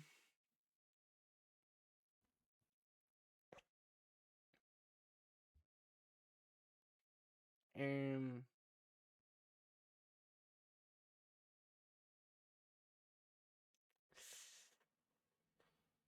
yeah, that doesn't like help with the I'm not sick thing.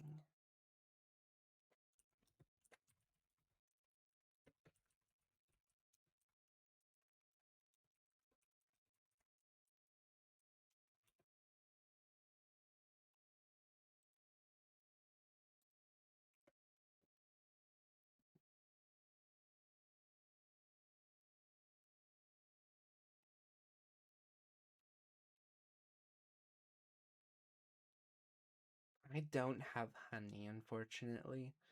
I know why I would have honey at work in the employees' lounge. There is stuff to make sandwiches, including honey. So, yep.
Okay, I'm going to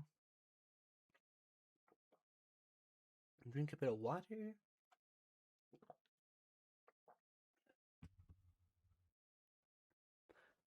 Then,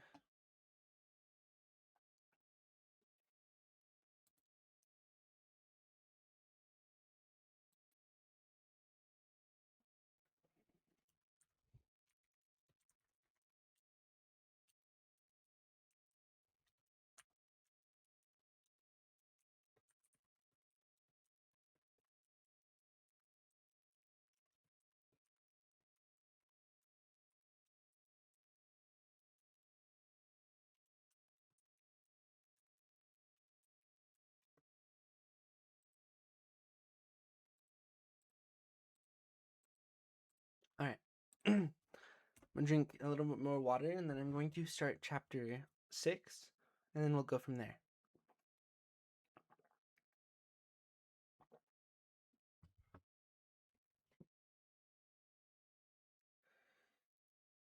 I'll try to keep making sure that I'm drinking water so that way my throat doesn't stay scratchy.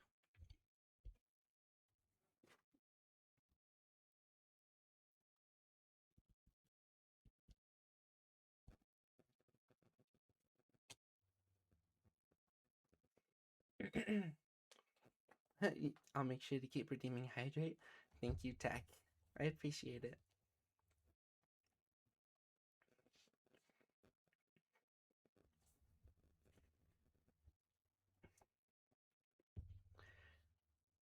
The sand. Wait, oh, wait. Chapter 6.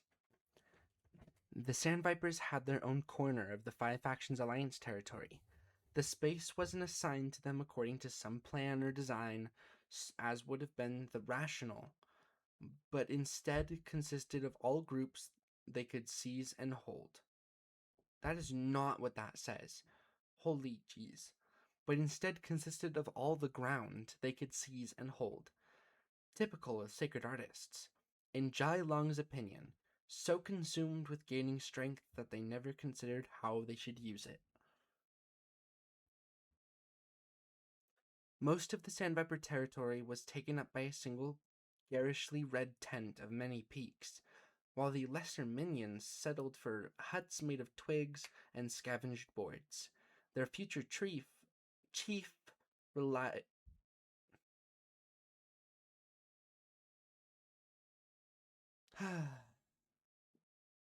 Let's try that one more time. Most of the Sandviper territory was taken up by a single garishly red tent of many peaks, while the lesser minions settled for huts made of twigs and scavenged boards. Their future chief reveled in luxury. Sounds floated out of the tent on warm wind, mingled laughter, the clink of glasses, splashing of water.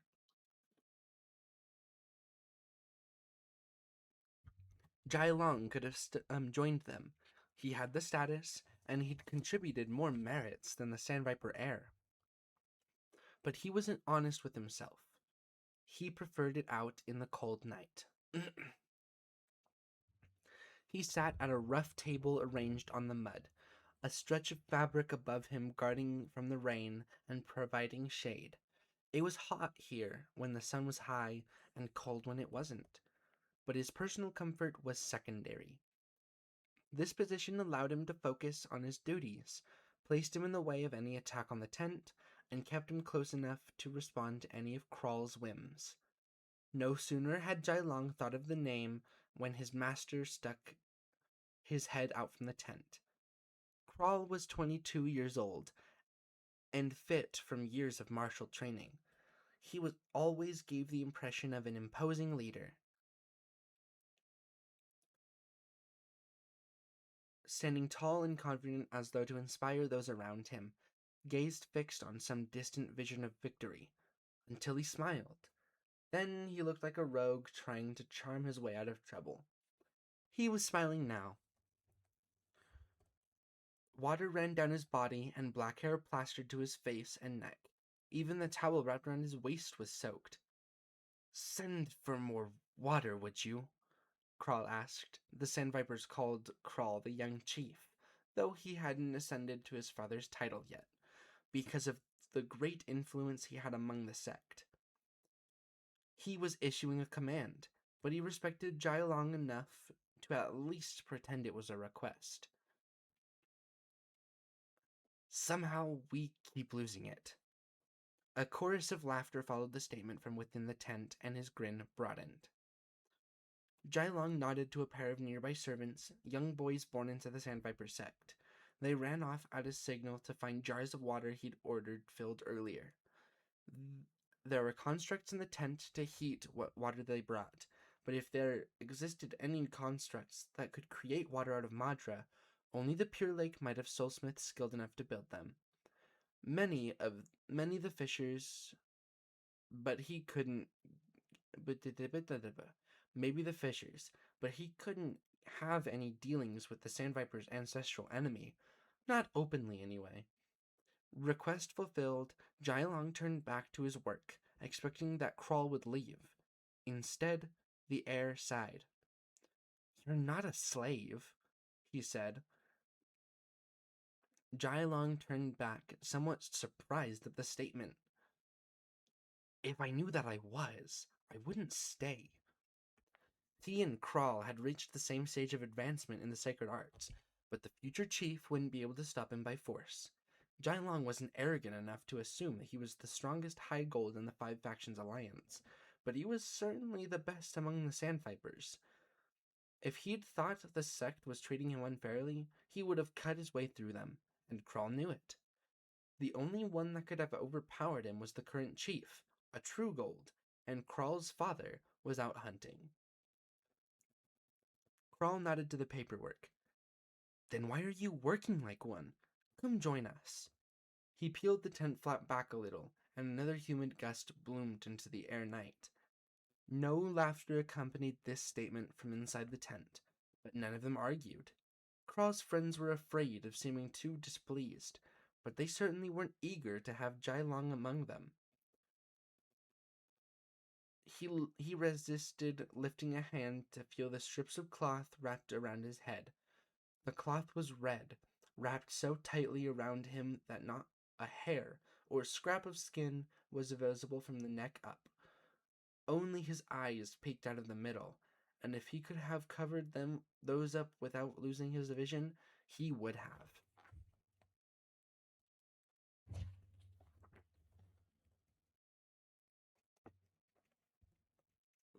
Let's not inflict my company upon them, Drylong said dryly. They're having fun. If Krawl's companions could have cheered that statement without losing face, Drylong was sure they would have. Krawl's smile sharpened. They won't say a word about it, that I can promise you. They know the hand that feeds them. They wouldn't need words to express their displeasure. Drylong knew. No one did, really. When he returned to his family with his sister's body and broken...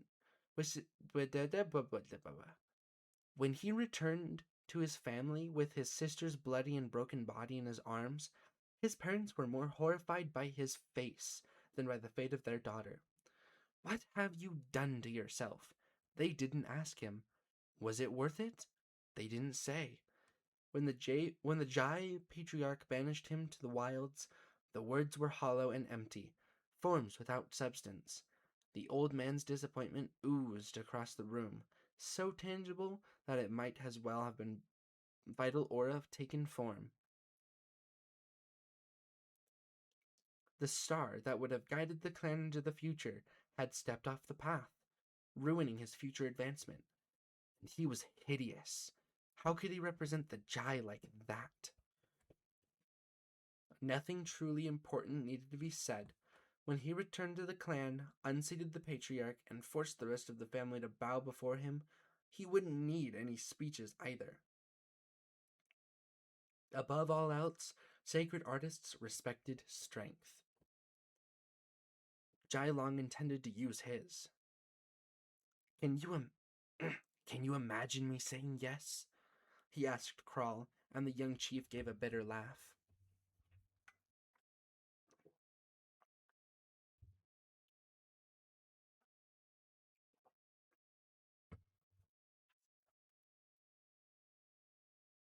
In truth, no. But what sort of host would I be if I didn't ask? Crawl had his faults. He pursued sacred arts with admirable dedication, but at every other sort of work he balked. He was lazy, irritable, quick to anger, slow to apologize, arrogant, and even occasionally cruel. But he'd treated Jailong well, and it would not be forgotten. Jailong said none of this, because he didn't need to. He waved his hand. You're letting out the heat.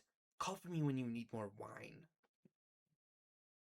Crawl sighed again, but headed back inside. The laugh started up again almost immediately. Jai Long looked down at the papers beneath him, conjuring a tiny star on the tip of one finger so that he had enough light to see. 4 piles of papers sat on the desk, divided roughly into quadrants. Each page was a map. The maps were rough, sketched by many different hands, and incomplete. Jai Long was making notes of his own on the many blank spaces, filling in from other maps and from his own inferences. Slowly and steadily building a complete diagram. There were still many riddles to solve, but he would feel the information gathering into a whole. Thank you for the hydrate tech. I appreciate you.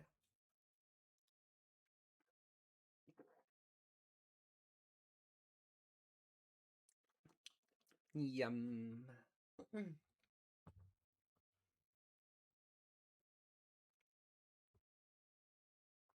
In another week, maybe 2, he'd have an advantage beyond any of the other 5 factions. A map of the transcendent ruins. The stories passed down about the ancient Jai spear were more myth than fact, but two things remained true to a reasonable degree of certainty. For one thing, it was almost absolutely true that the spear remained somewhere in the ruins. There were hundreds of eyewitnesses to the Jai matriarch's entrance.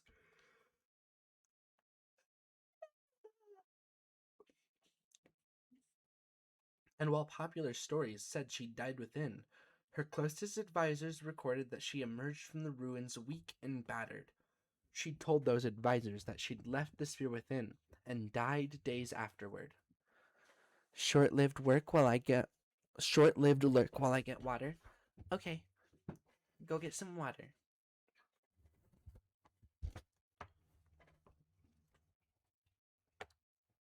There were hundreds. Wait. He had enough information to consider that story true. But there was a second fact he'd verified, and it was equally important. The spear really had devoured the strength of remnants and added their strength to that of the matriarchs. One of her advisors had observed the process, even noting down possible methods and some runes on the spear's shaft that might have been some form of script. The early Jai clan had tried to reproduce the spear, but it ultimately failed. No one else had considered the nature of that ability, except that it was a powerful way to advance quickly. In others, he was sure, sought the spear for one reason alone. With it, they might be able to break through the bonds of true gold. There was only one Underlord in the Desolate Wilds, and only a handful in the Black Flame Empire. Advancing past true gold meant advancing beyond the realm of common sense, to rise from the earth to the heavens in one leap. They all thought so small. More accurately, their vision was narrow. Jai Lung's competitors, including the Sandviper sect, were so focused on advancement that they neglected to consider what it meant to consume someone else's power. No one could gather Madra that was too different from their own. That was a fundamental law, and one that Jai Long had no reason to believe the spear could break. If he, whose Madra carried aspects of light and the sword, tried to absorb a Sandviper remnant, the spear might allow him to do it. His Madra would gain a toxic aspect, and he would have a harder time finding the right aura to cycle, but he should be able to do it. But then, if he took a Fisher remnant, what would happen? There was a point beyond which the absorption would fail. Even if it didn't, the types of Madra could mix in violent or chaotic ways. It might even damage his core, or the Madra could rebound on him and tear his body apart.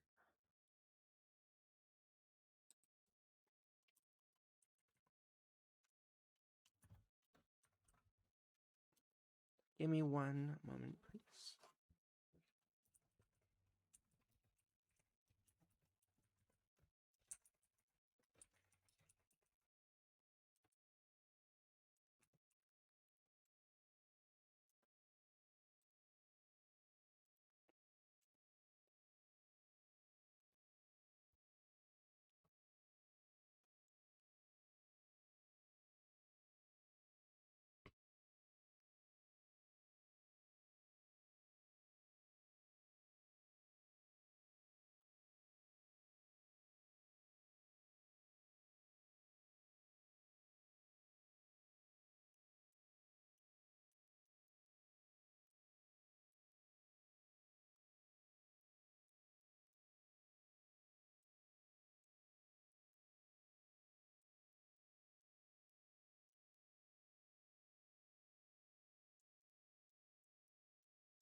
It might even damage his core, or the Madra could rebound on him and tear his body apart. No. Though everyone envisioned taking the spear and gathering the powers of their enemies into one body, that was just a childish fantasy. It would never work. The spear would be at its best when devouring compatible Madra. In other words, Madra from Sacred Artists on the same path. If Jai Long held the spear, he could advance by doing nothing more than cutting down others on the path of the Stellar Spear, blood members of the Jai clan, and gutting their remnants. The spear's nature aligned so closely with his own desires that he almost considered it the will of the heavens. Even better, the other factions were considering this a contest of strength, which was how they considered most things, now that he thought of it. They pushed into the ruins, fighting the dread beasts sealed within, as well as other competitors, with the understanding that the most powerful would come out on top. Jai Long didn't think of himself as an arrogant man, but sometimes it seemed that he was the only one with eyes in a crowd of the blind. Couldn't they see that the strongest weren't always the victors? So he worked on his map even as the young servants returned, carrying jars of water bigger than their whole bodies. As they ran back out, one of them stopped at Jailong's table and bowed with fists pressed together. He stayed that way until Jailong noticed and raised his head. "What is it?" "I ran into Gren on the way back," the boy said. "His mother had called him in to cycle, so he couldn't deliver messages to you tonight, so he passed them on to me." Jailong held back a sigh. He'd wondered what was taking his usual messenger so long, and once again he lamented the lack of discipline among the Sandvipers. There was so much he despised about the Jai family, but there was a reason they were a first-class clan in the Black Flame Empire. While the Sandvipers remained nothing more than a second-rate sect in the wilds. Without organization and control, strength meant nothing. He gestured impatiently, and the boy's spine straightened like a broomstick. "Sir, Gren said that the foreman said that the miners can't go into the southwest corner of the fourth floor. Too many beasts." Jailong scribbled a note. In the 4 floors closest to the entrance of the Transcendent Ruins, he had accurate maps of virtually the entire area. Only a few spots remained blank, so he ordered the remaining crews to move their operations. "Tell the foreman he can expect 3 more local guards by sundown tomorrow," Jailong said. A single guard would be a great help in protecting the mining crew from dread beasts. 3 was perhaps too many, but this was a race, and he intended to win. Crawl might balk at committing so many of his Sandvipers to what he saw as slave duty, but Jai Long would talk him around. The messenger boy stood there mouthing words, awkwardly committing Jai Long's message to memory. When he'd finished, he straightened again. "There was a message from the Jai clan too, sir. A local stranger showed up here at the gates today, and she had a copper with her." "Her son?" The boy shook his head, and his smile had a bit of a sneer to it. "Gren saw the copper himself. Said he looked even older than the local." That happened sometimes. A child was born with a tragically weak spirit, or it had it crippled in some accident before he could advance further. Those unfortunates deserved pity, not ridicule. But whatever they deserved, this one had earned not a whit of Jai Long's attention. "If you deliver me a message every time an outsider shows up the gates, you'll walk your feet off." "No, that's not. The copper's just strange, sir. Nothing important. The important thing is that she beat Sandviper Resh in the middle of her squad and then walked away with one of the Jai clan." Ah, ah. Now Jailong understood why the message had mentioned the copper. If he, as a representative of the Sandviper sect, wanted to avenge Resh's humiliation, he couldn't punish a low gold under Jai protection. He'd have to target the copper instead.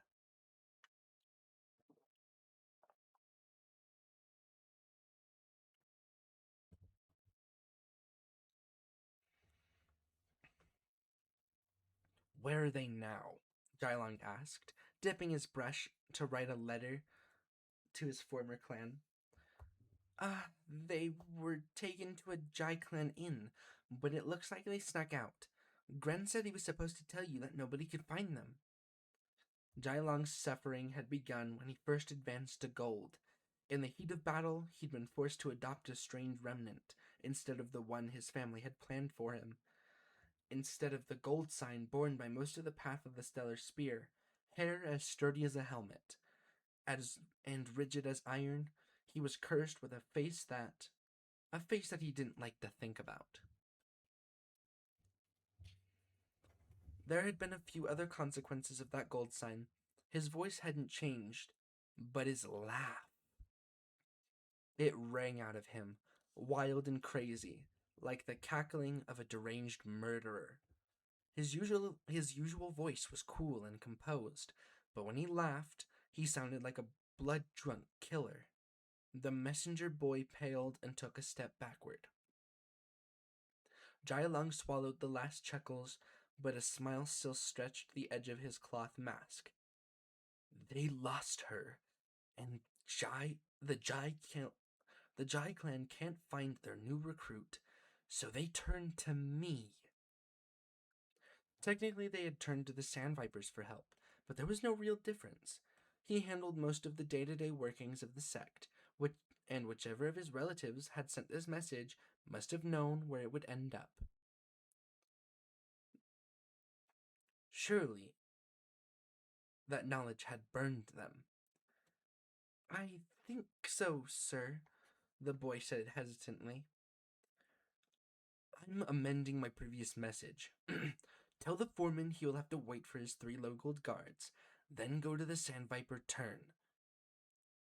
Get 3 of his best, and tell him the story you just told me. They're to retrieve the copper for the mines. Do not kill his protector, but don't retrieve her for the Jai clan either. His clan had handed him a razor-sharp opportunity. In one move, he could regain the standing the Sandvipers had lost at the hands of the stranger, show her that she couldn't treat their sect lightly, and reinforce to the clan that Jai Long was their servant no longer. And he would gain a minor, only a copper, but enough single scales would eventually pile up into a fortune. The messenger boy was standing in place with brows furrowed, repeating the words silently to himself. What will you say to the foreman? Jailong snapped, and he forced the boy to repeat each message until they were all perfect. One day, he was going to have to train better messengers. Maybe he could purchase a few speaking constructs from the fishers through a proxy, of course. When the boy finally finished, Jailong picked his brush back up and dipped it into the inkwell. Is there anything else? He asked by way of dismissal.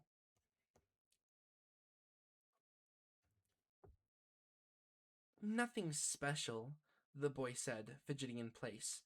Clearly there was something he wanted to say, but not an official message. Did you hear something? Jailong asked, his attention on the paper in front of him. It's just a rumor. Some of the Cloudhammers were talking about it, and I only heard them because I was sitting behind a fence and they didn't know I was there. Because one of them asked the other if he was, other one if he was sure, and then he said. Jailong let the boy ramble on excitedly as he worked. Eventually, a point would emerge. After he'd stopped, he said, not him, the first one, said they'd have to speed up because Aurelius would take everything when he got here, so the second one kind of laughed, but not a funny laugh. When the boy's words registered, Jailong stood up so quickly that he upended his inkwell, sending it splattering off the edge of the table. Part of his mind noticed with relief that it hadn't ruined any of his maps, but the majority of his consciousness was taken up by sheer panic. He seized the boy by the shoulders, and it was only a last-minute awareness that prevented him from accidentally ripping the boy's arms off. The Aurelius family is coming here? The boy's eyes were so wide that they seemed to take up most of his head, and he looked too scared to even struggle. I don't know, Brother Jailong. Please, brother, they just said Aurelius. I don't know what it means. I don't know.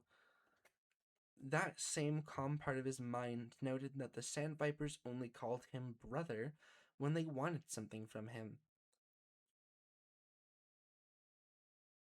Meanwhile, his panic had quickly transformed into fury.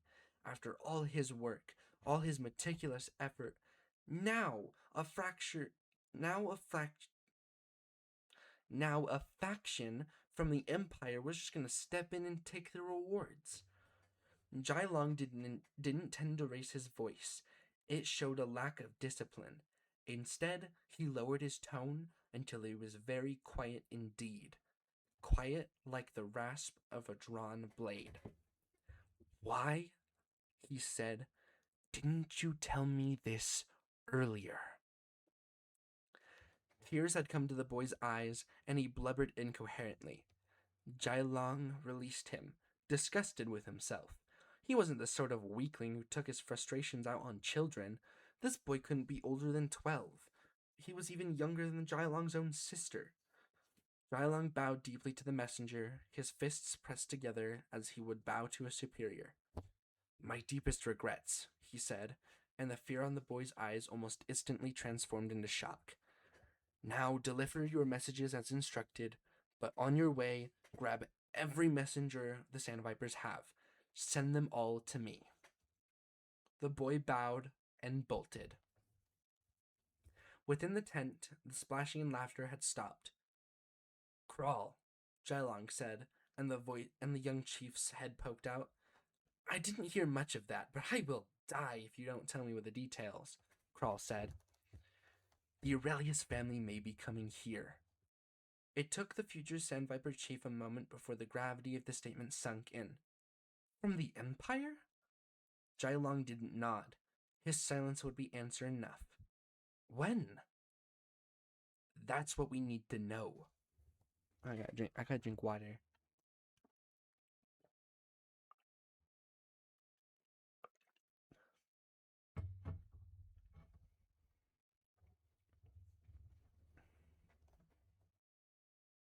Crawl vanished for a moment, and when he reappeared, he was tying a loose emerald robe around his waist.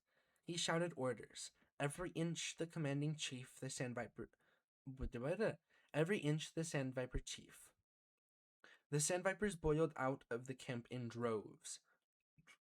Jai Long snatched up his spear from beside the table, marching off into the darkness. He had his own tasks to perform. He'd already forgotten about the other orders he'd sent tonight.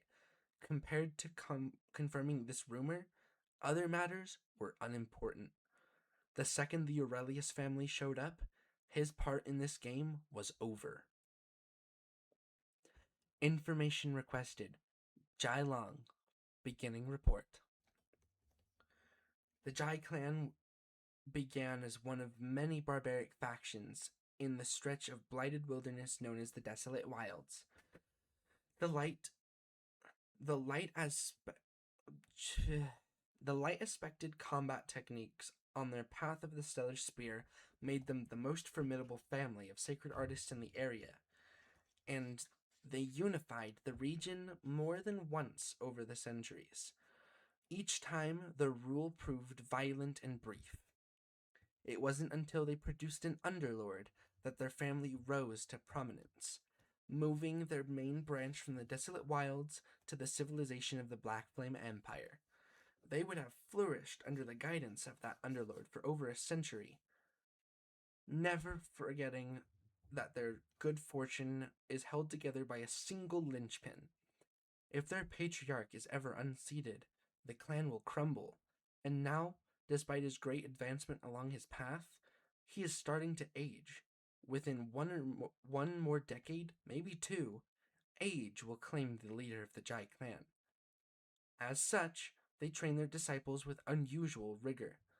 The safety of the next generation will only be secure if they can produce a second underlord, an heir to the patriarch's glory. Thus far, they have failed. No genius of the clan has climbed past the peak of gold and reached the heights of the underlords. But one showed promise. Jai Long's affinity with the path of the Stellar Spear was second only to the patriarch's. At 12 years old, he sparred with disciples 5 years his senior. By 13, he had reached the peak of Jade and could have broken through to Low Gold if not for the decree of the clan's elders. Hi, Santi. Welcome in. You saw me on Tuesday, I thought. But I guess long time no see.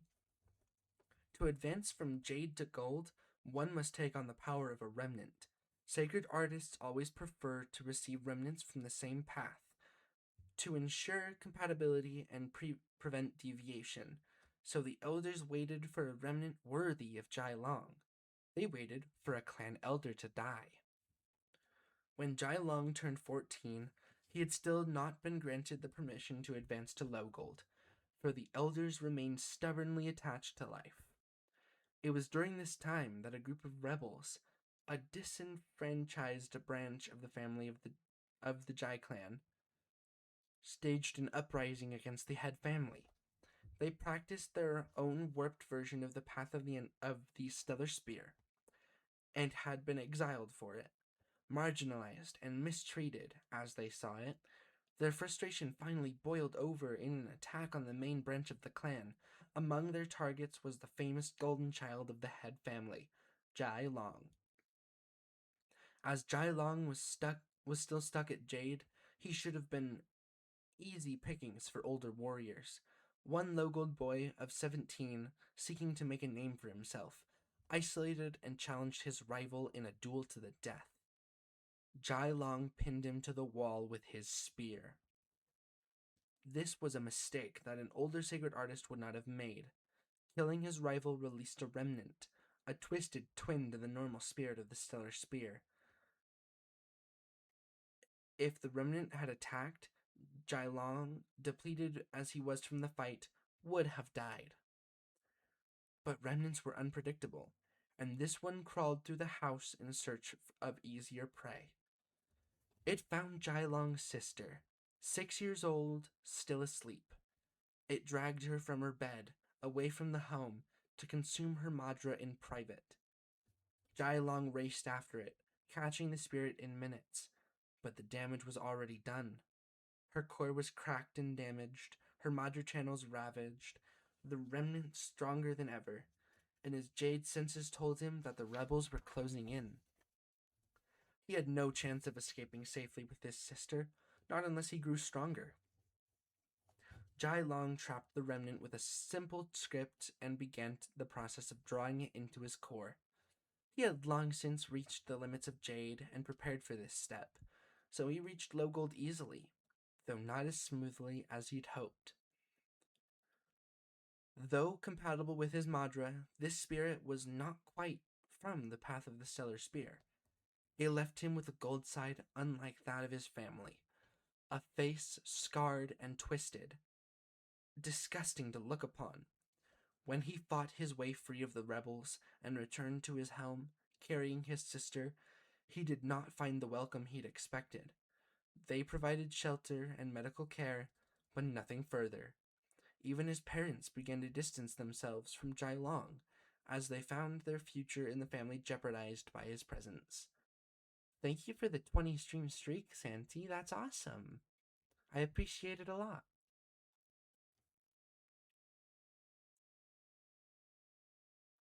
The next patriarch of the Jai clan could not have deviated from the path of the stellar spear.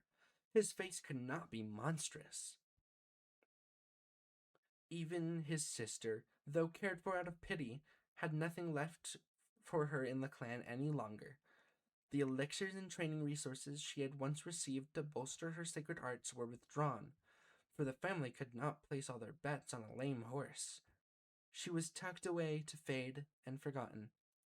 Thank you for the hydrate, Karuka. I appreciate it.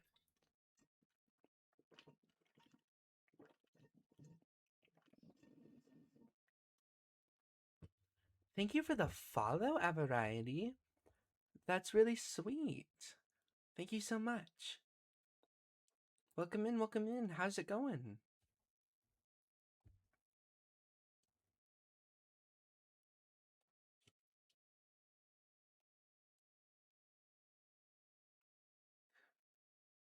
And Jai Long, once the bright star guiding the clan to glory, was quietly shipped off to the desolate wilds.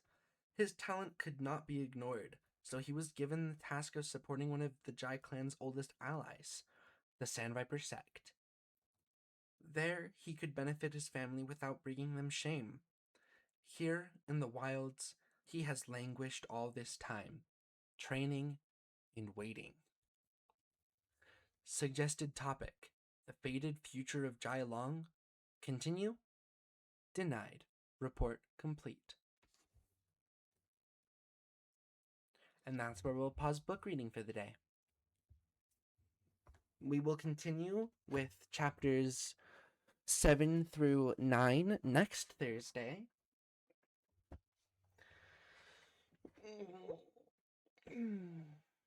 But yeah, that was chapters 4 through 6. I hope that... Well, I probably won't end stream right now.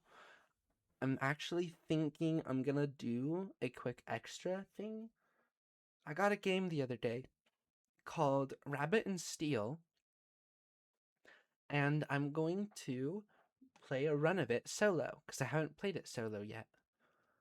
So, I'm gonna do one run of that, and then...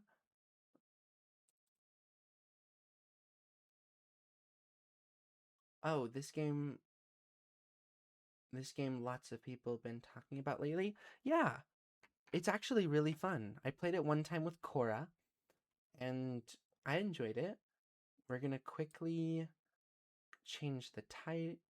No, I don't need to change the title. I just need to change the category. Rabbit and Steel. It's really fun, though. Came back a while ago, by the way, just didn't want to interrupt reading. Aw, well, welcome back. Welcome back a while ago.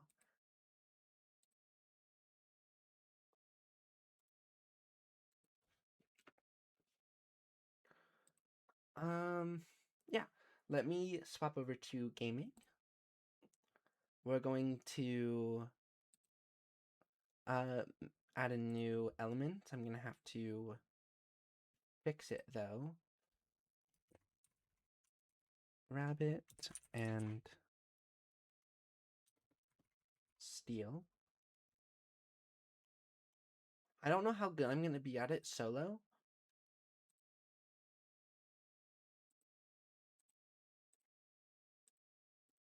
I will have to move it. Oh, yep, there we go. It's covering the full screen.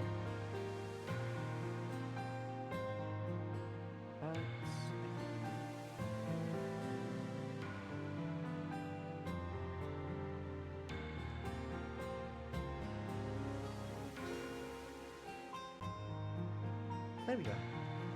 Rabbit and Steel.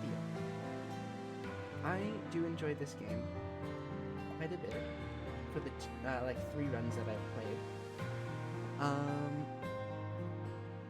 I need to grab my headset. I haven't had it on.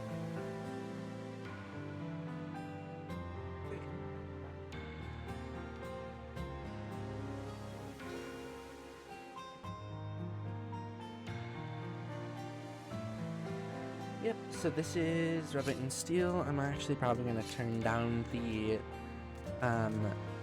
master volume, so that way it's not too loud.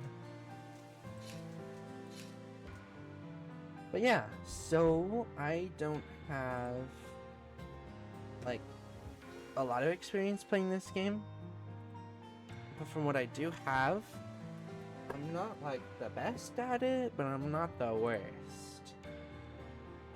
That's 4 rabbits and a lot of steel already. Title fits.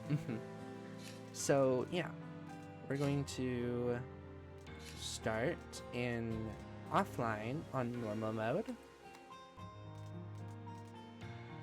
Prepare.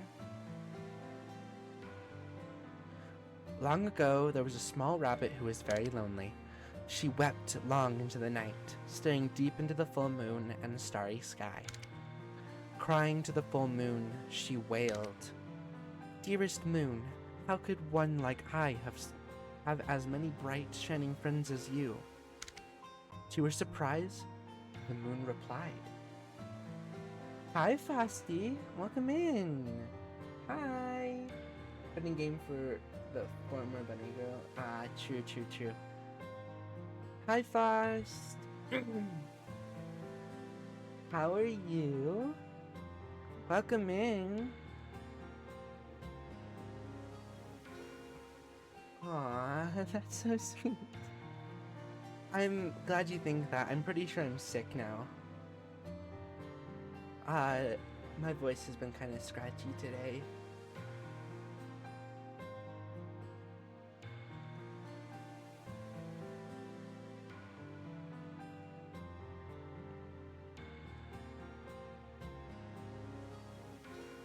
But that is very sweet of you to say. Thank you.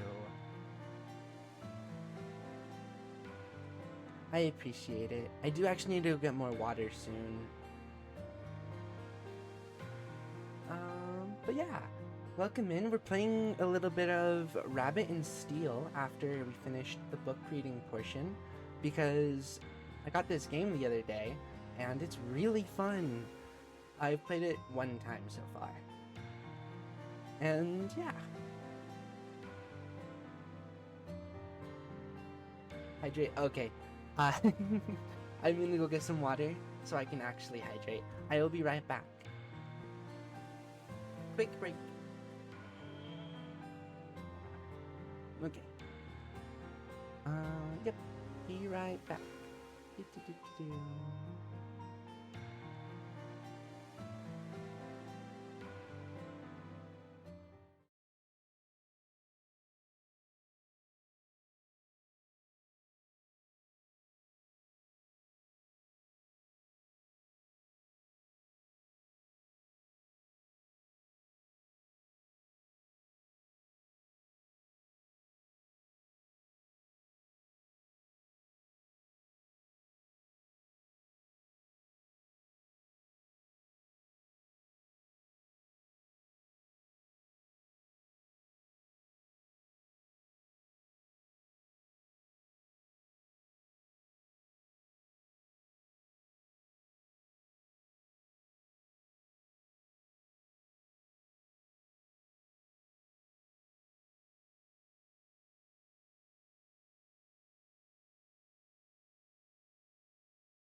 And I'm back.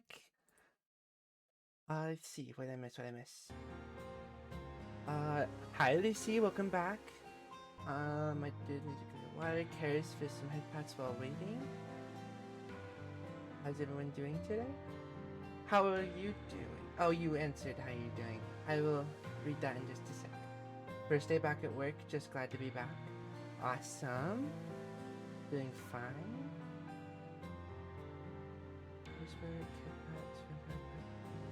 I'm pretty good. I planted some lavender the other day and it's finally blooming. Ooh, that sounds awesome. I love lavender. Work is insane already. Ooh, and thank you, Rain. I'm glad to be back.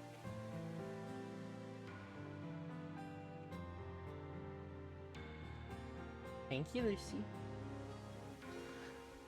I will hydrate now. Thank you for the hydrate fast.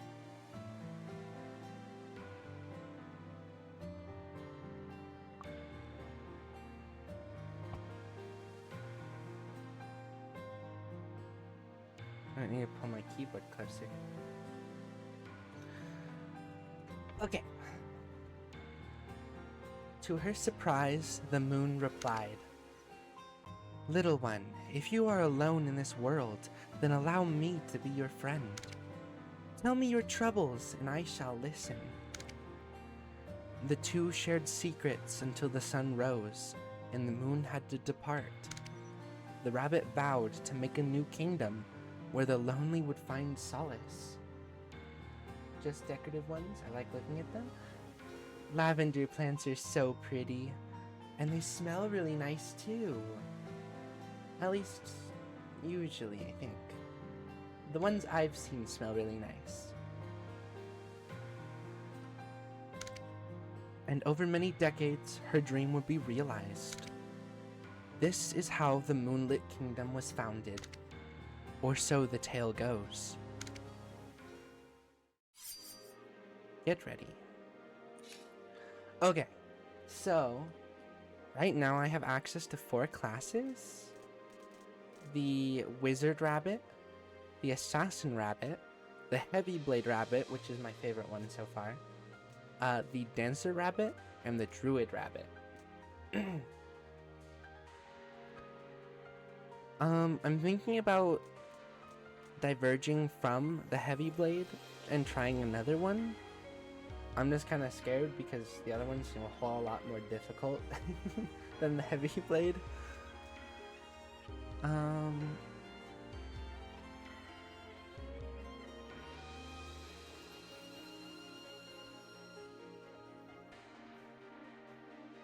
Let's see. Oh, I just realized, for those of you who don't know what Rabbit and Steel is, it's kind of like a bullet hell game where you do a bunch of fights and have to like dodge pattern attacks. It's really cool.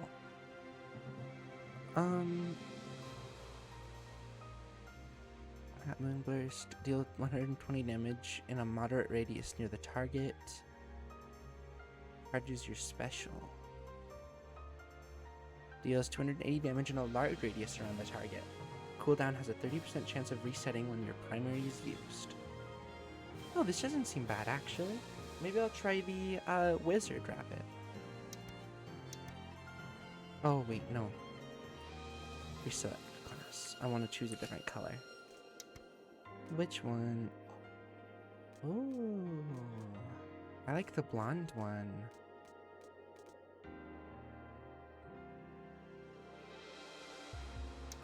Yeah, I'll choose that one. Okay, so I don't want to use my mouse. I want to use my arrow keys. So Z to attack. Oh, but I completely stop when I attack, so I have to be careful.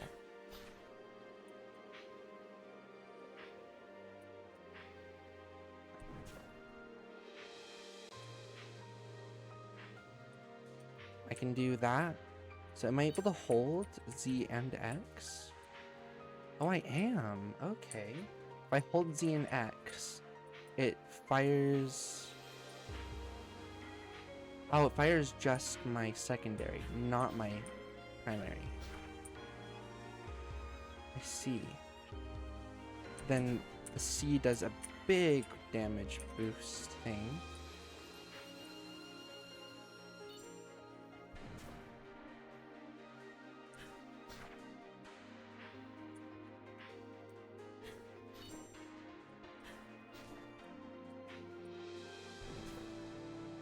Okay. That makes sense. And then my defensive, it deals 15% more damage. Erases projectiles around you, grants brief invulnerability, and places down a magic field that lasts 10 seconds. While standing in the field, gain Astra, and gains 2 use per cooldown. It has a cooldown of 20 seconds, and I deal 15% more damage while I'm inside that field. Okay, I think I can do this. A few months ago, all contact with the Moonlit Kingdom was lost. Reports indicate that the city's denizens attacked outsiders on sight.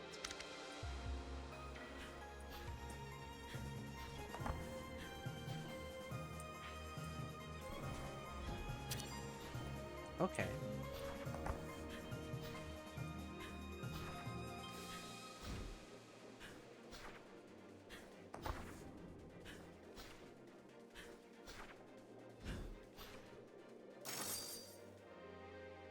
Victory. I haven't seen any of this story because the one time that I did play, the host was someone who'd played before and they have already been through this story. Okay. Crescent Moon Dagger. Every 10 seconds, your secondary will deal an additional 400 damage on hit. That's not bad at all. I do like using my secondary. The Midsummer Dress. Your maximum HP is increased by 1. Ability or loot effects that temporarily slow your movement no longer affect you. Slightly increased movement speed. That's also really good. I get another HP as well as my primary no longer slows me down. Deal 40% more damage. Your defensive becomes permanently unusable. That's not great though, because that's my only form of invulnerability, and I'll need it later. So I think I'm gonna take the Midsummer Dress. It seems very good for helping with slowing me down. Okay. Investigating expeditions are repelled or go missing. This includes an attempt by the legendary hero rabbit Shira, who has vanished.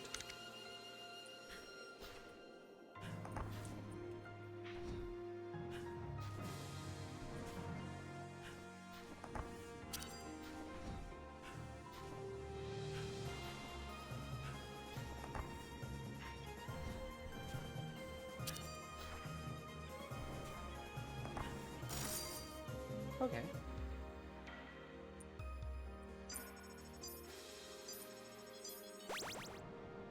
A colossal white tower now manifests over the city, over the city's center each night, stretching skyward towards the stars. Hi, Soko, the Granite Dragon.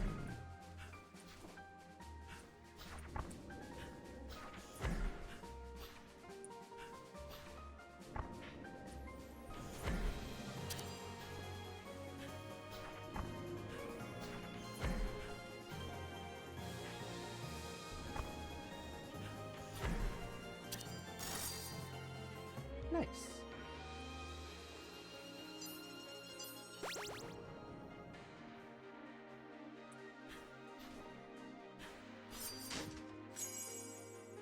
Okay. Red White Ribbon. You deal 5% more damage, buffs you place last 50% longer. Ballroom Gown. Makes you slightly luckier and slightly increases your movement speed. With a golden chime. Every 2 times you use your defensive, gain Elegy for 8 seconds. Deal 30% more damage. Okay, that would be nice if my defensive didn't have a 20-second cooldown. Maybe I'll go... I think I'll go the red-white ribbon. Because...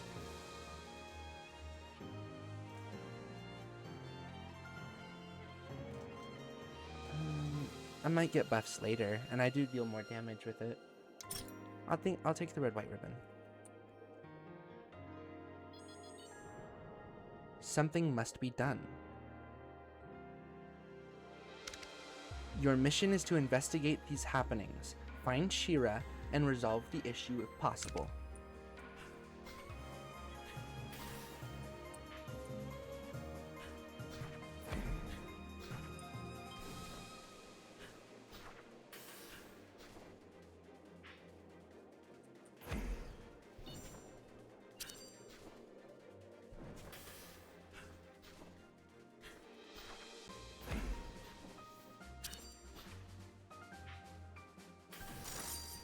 Nice. Okay.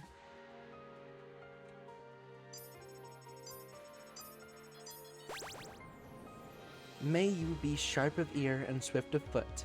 Nino, head of the Cottontail Guard.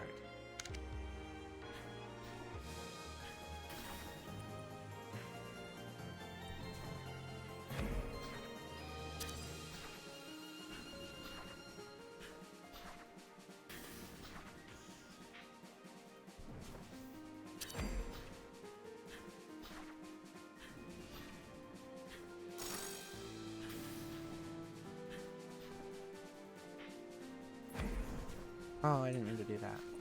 It's fine. I did 15% more damage in here. Nice. Okay.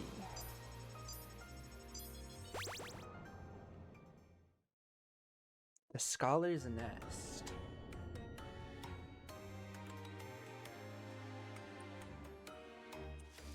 Hi, Asha. This is Asha, one of the shopkeepers. She is pretty cute.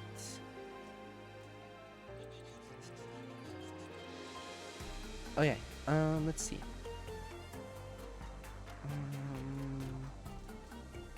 Sapphire primary. Global cooldown is shortened, but damage is reduced. Size of blast is also reduced. I definitely don't want that. I would be able to use it a lot more often, but damage is reduced, and some buffs later on. Many cute things on screen. Aw, that's so sweet.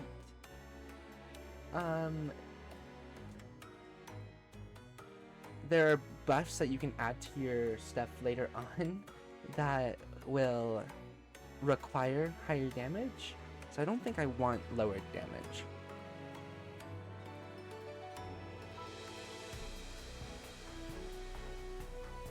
Oh.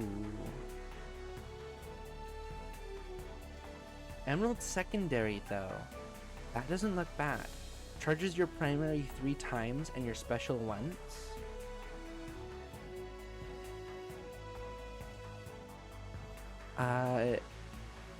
Ooh. Deals more damage. No longer randomly resets. All cooldowns are 2 seconds shorter. Whew. That's really good, I think. I think I'm gonna take that. And then I'm gonna save my gold for the next shot.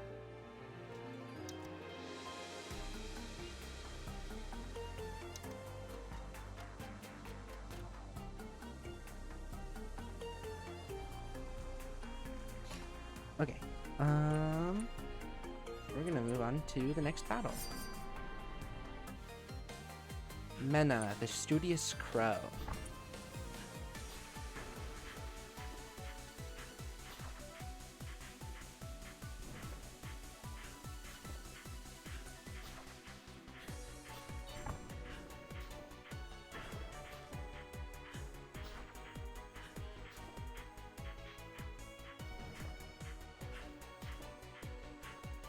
Oh, this boss has a lot more health than the other bosses did.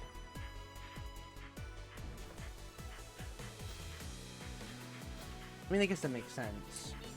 Those first bosses sounded like tutorial bosses. Let's be very careful.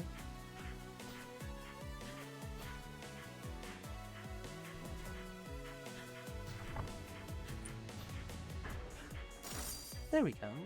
Victory. So I do know that chests heal you for 2 damage. So if you lose 2 HP,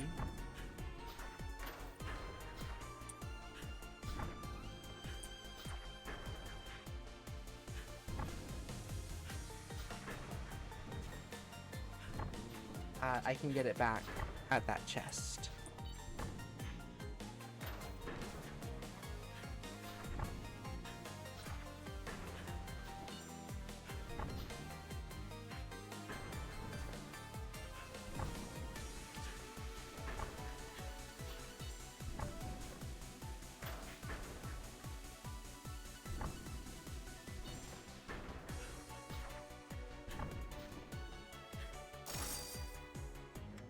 The music for this is pretty good.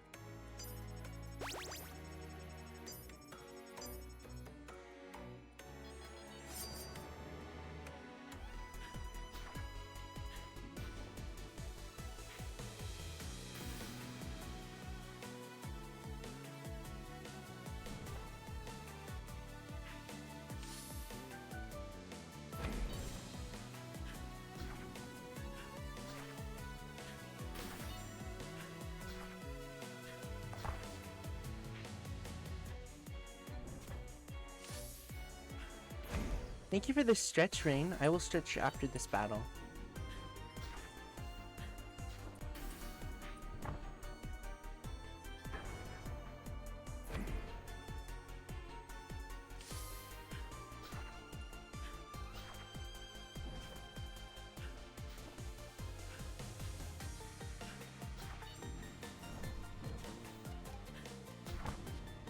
Oh my gosh.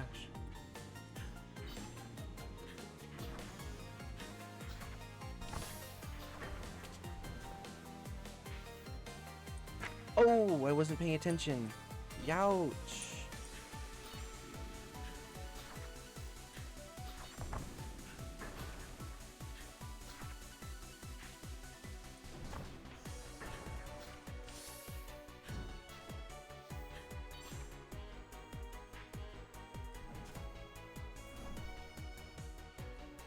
What if I do it twice?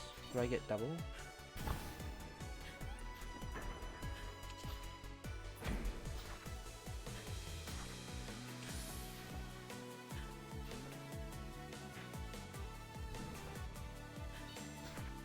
Oh, and the hydrate. Thank you. I didn't see that.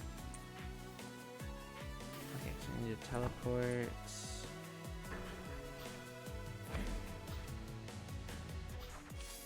Teleporting me into the center.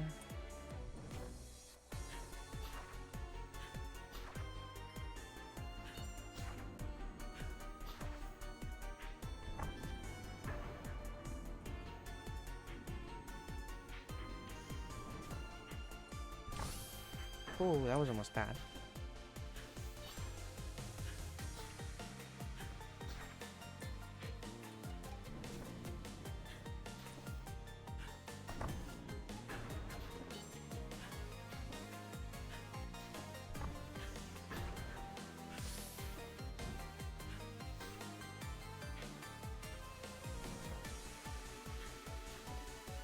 But I win right there. Yippee! Okay, let me hydrate and stretch real fast.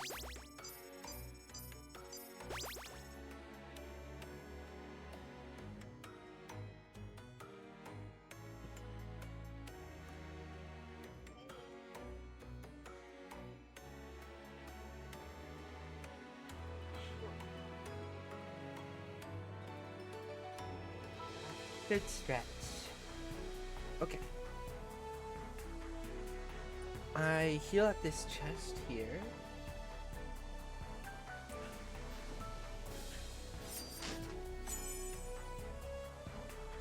the Poison Frog charm. At the start of each fight, inflict all enemies with poison for 99 seconds.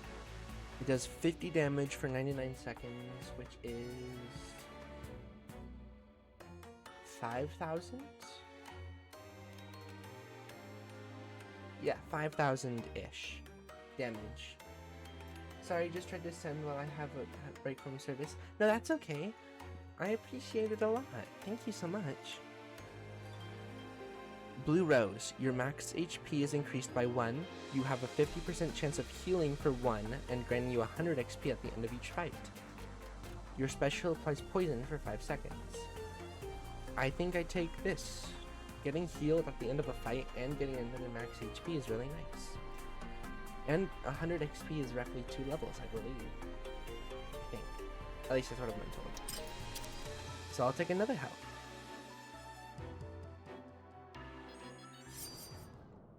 Area boss. That's right. Twilly? The valedictorian crow.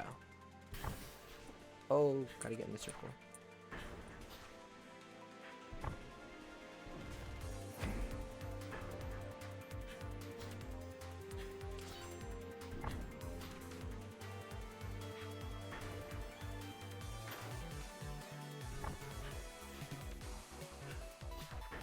Oh, surely I'll get out of this before that. Okay.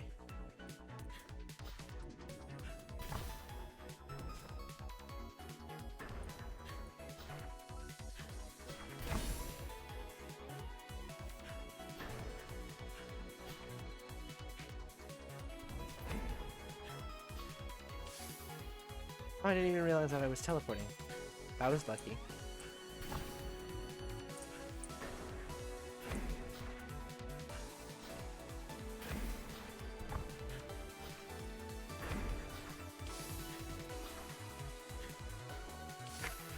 Oh, I wasn't paying attention again.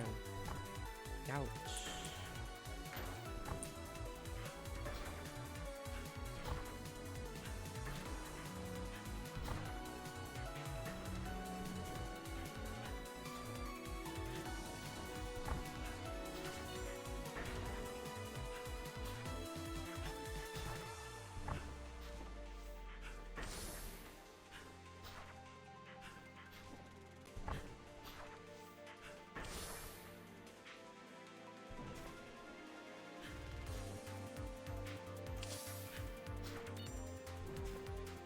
Okay.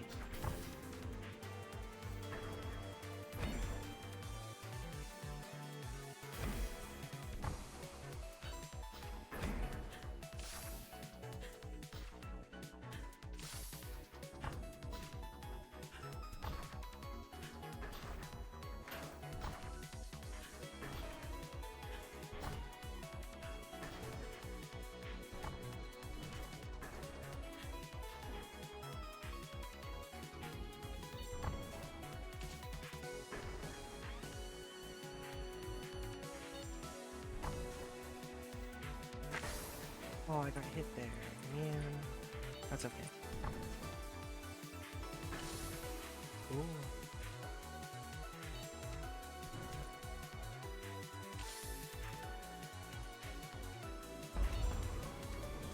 And, oh, she's transforming.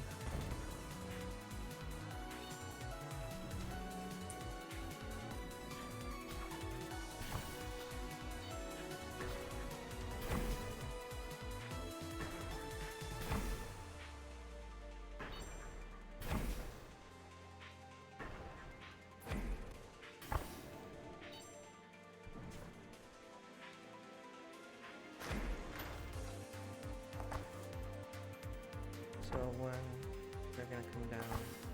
3 is gonna be a ring. So it's gonna be 1, 2, it's gonna be this, and 3 is a ring.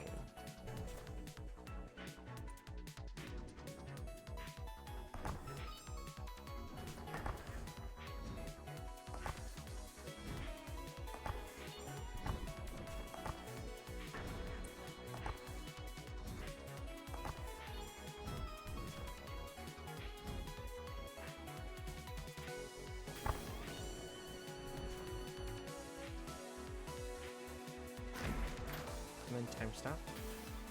Okay, I need to get into one of those rings on the side. Second will be a teleport for 2 seconds.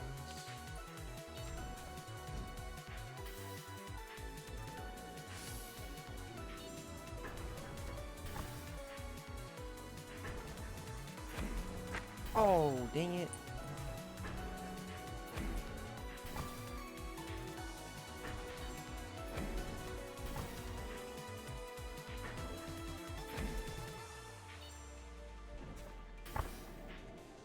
And then I'm gonna get time stopped.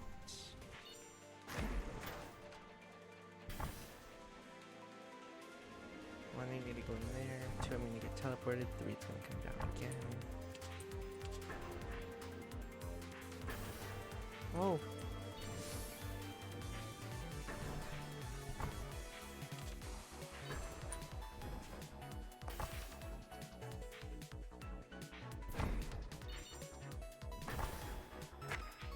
Dang it. Ouch.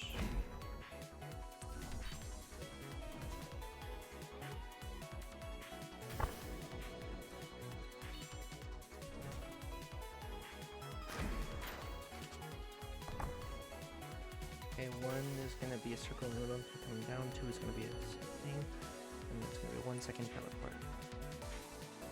So one is that. Two, what? That's not fair. Oh, teleported into the ring. Never mind, it's fine.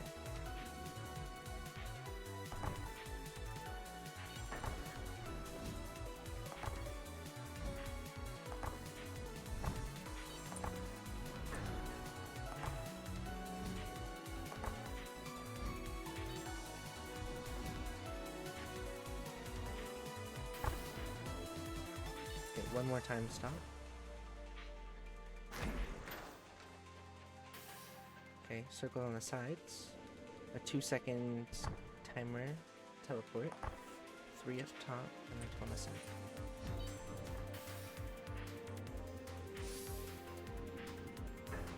Three coming down from the top. One coming down from the top. I won! Ooh, I got 3 trinkets. Crow Feather, Black Shackle, and Hard Difficulty. Beat a boss on normal difficulty. Nice. Look at that. And then now I get to go to a shop where I'll hopefully get some good stuff. I am going to immediately take a full heal. Opal Primary deals slightly more damage, decreases all other cooldowns by 2 seconds each time it's used.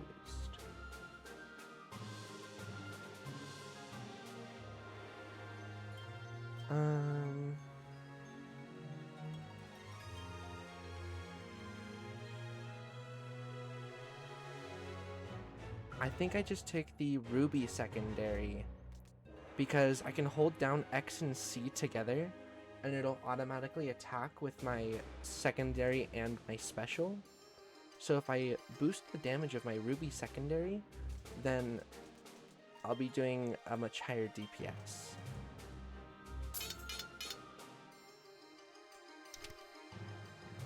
Well, you look sane. I don't see many rabbits around here. Another investigation from outside.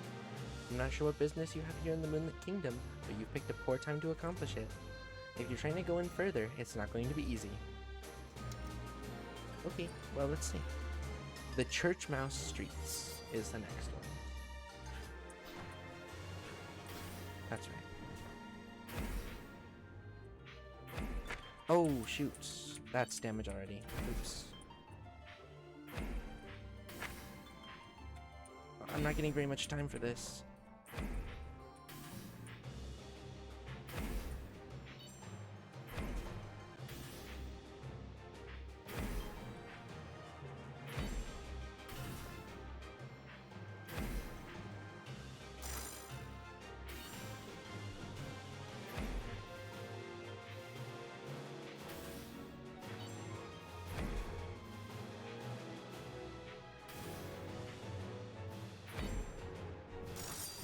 Okay, that wasn't so bad.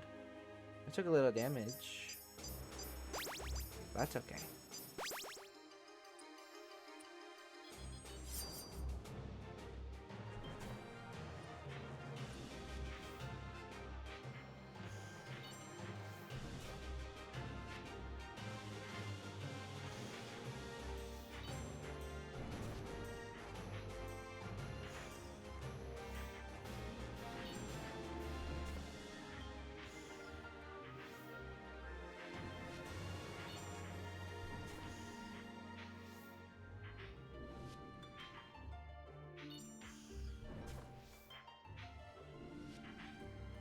This one isn't so bad.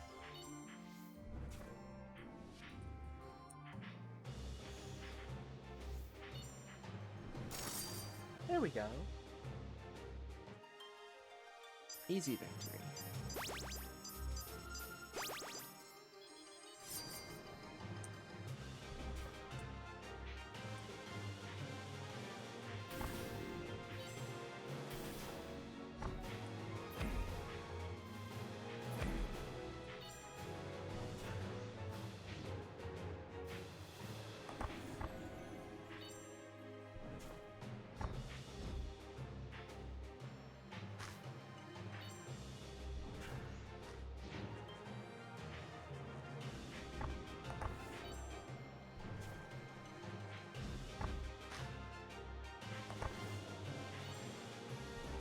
Oh.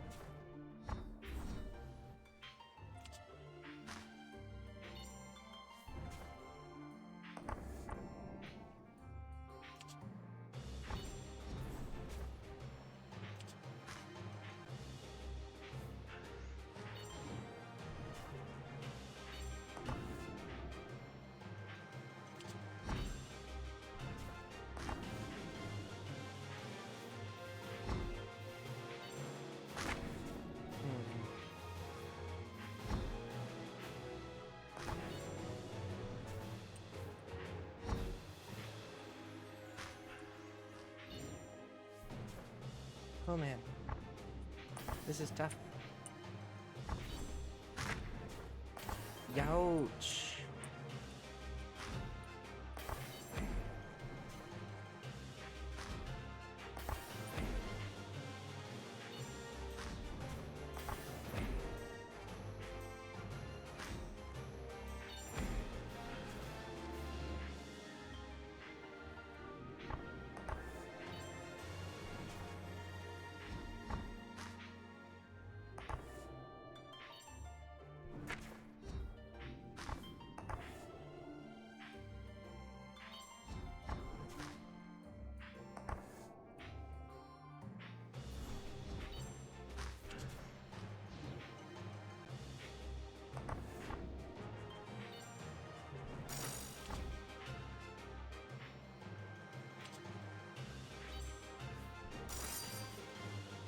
I hope the final one isn't that hard.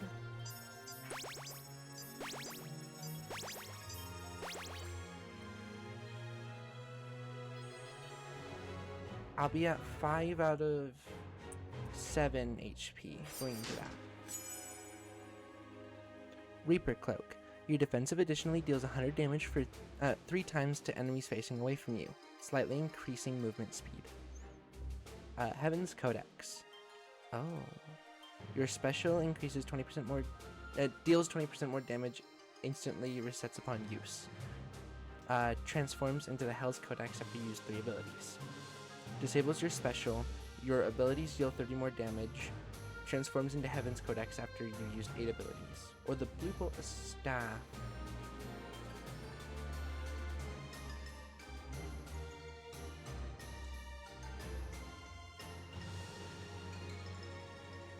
Ooh.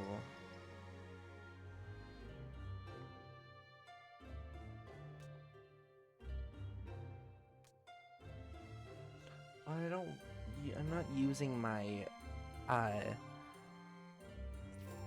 not using my primary much.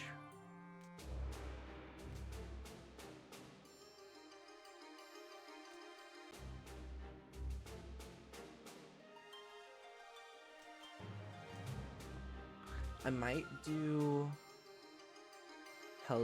the Heaven's Codex and Hell's Codex.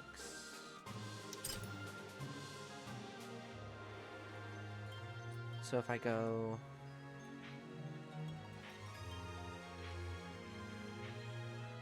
5, 6, and 7, and 8. Now, on the Heaven's Codex, I deal 20% more damage, and it instantly resets upon use.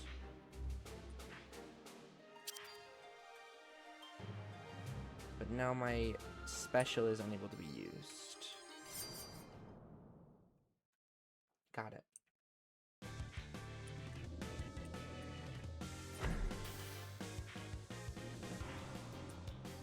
Wait.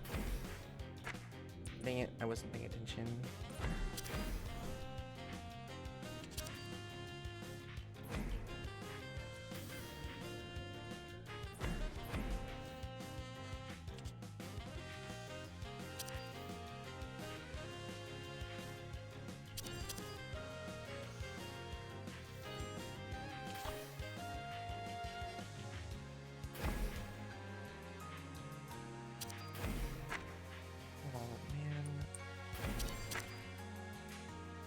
This battle is not going very well.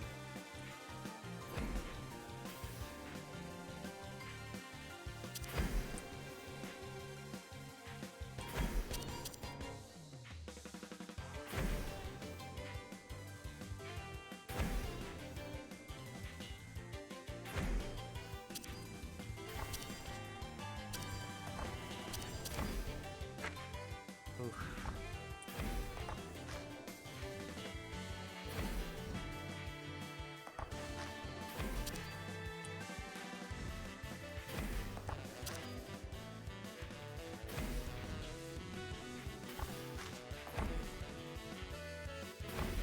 Oh, no.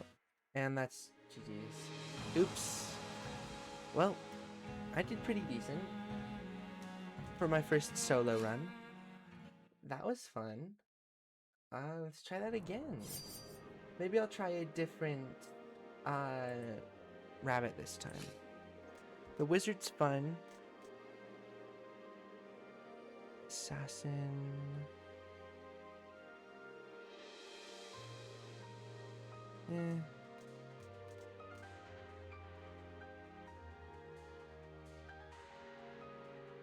I think I'm just gonna try doing Heavy Blade again.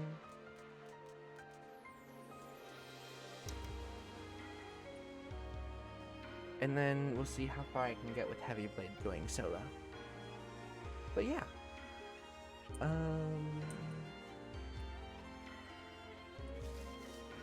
So I got the Trail of Flames.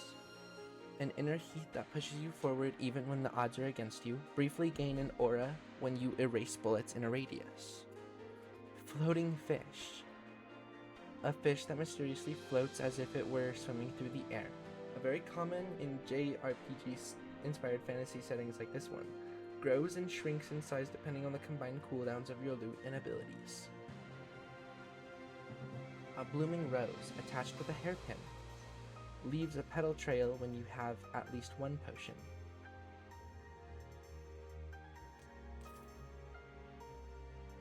A dark metal shackle that's meant to be worn on your foot. It works better as a hat. Glows slightly when you're afflicted with a debuff. That's funny. Okay. Yeah, let's try this. Let's see how this goes.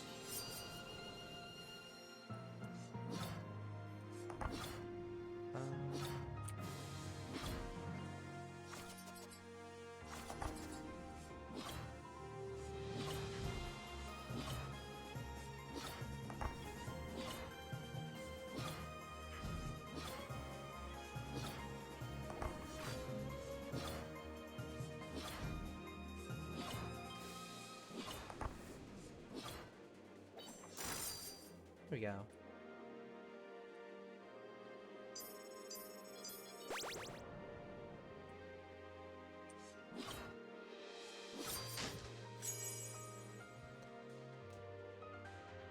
Thief's Coat. Every 10 seconds, vanish for 3 seconds, and you gain a brief speed boost when you use a special. Moderately increases movement speed. Metronome Boots. Your global cooldowns become 1.1 seconds. Also moderately increases your movement speed. Oh, your primary inflicts bleed. What does bleed do? Afflicted enemies take extra damage from your abilities or loot effects. Extra damage is reduced for allies' hits. Okay, so they take 20 more damage from all of my attacks for 5 seconds after I hit with my primary. But if I'm only hitting with my primary, then I'm effectively just doing 30 more damage, 20 more damage with Full Moon.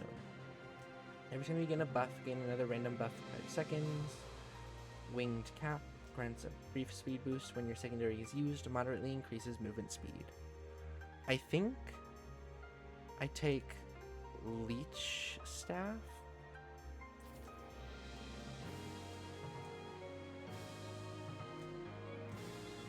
Yeah, I think I take Leech Staff.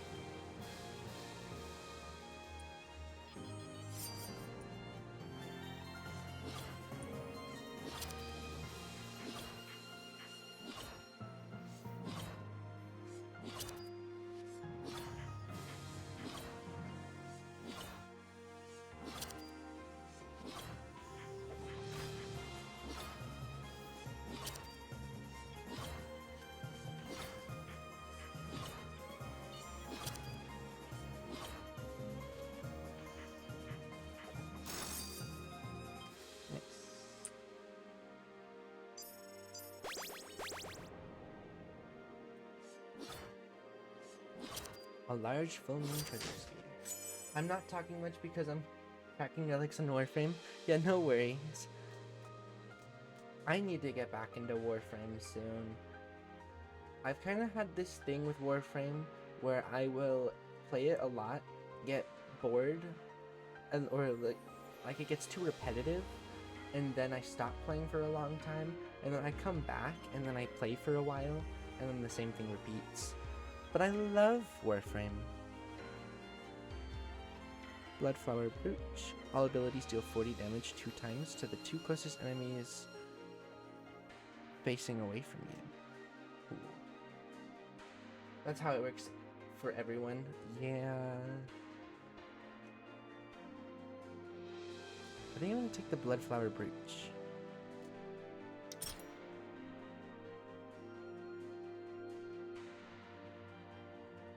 People need to take breaks to not get burnout. I think that's what happens to me, is I get burnout from Warframe, because I don't take breaks. I'll just like get heavy into Warframe for a while, and then forget to take breaks from it.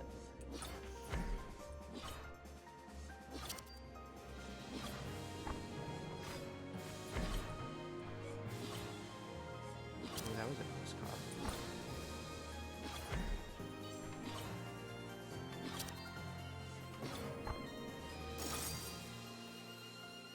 Okay, Twitch, go ahead and force the video player to pause. What? That's crazy. It just forced... It auto-paused itself? Oh, I'm back in the Scholar's Nest. Oh! Wait, you're here? Bella the Seeker Crow. A rabbit? In the library? What business do you have here? Did you come in from the streets? An ally of those mice, perhaps? We crows, too, used to be like you. We'd flock around, mindlessly collecting shiny baubles, eating sunflower seeds, and chatting while watching the sunset. Yeah, sometimes I have to unpause it 4 to 5 times in a row before it stops. What? That's crazy. Twitch, what are you doing? A pitiful existence, but we have since been enlightened. We have been blessed by the voices of the stars themselves. They call us at night and give us untold wisdom, though their insights would be beyond a mere rabbit like you. I just got called a mere rabbit.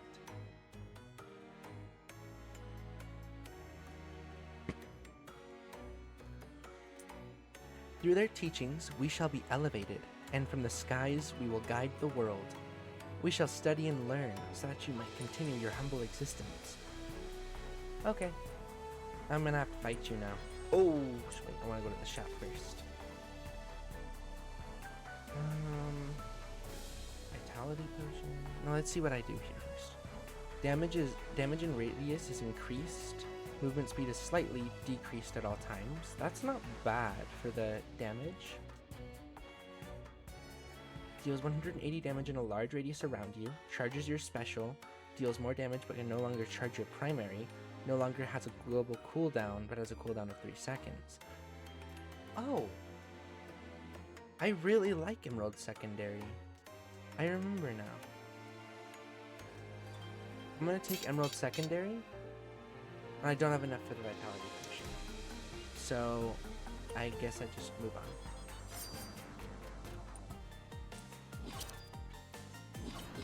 Because I can now hold down on both my primary and secondary to do damage.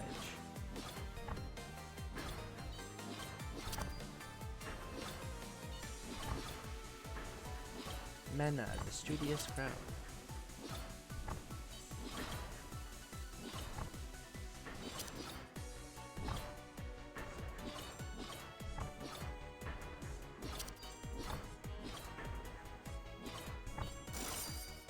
That was quick.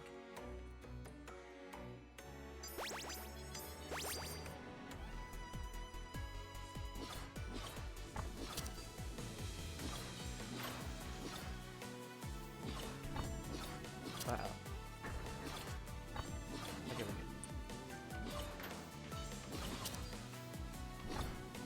Oh, I did the same thing.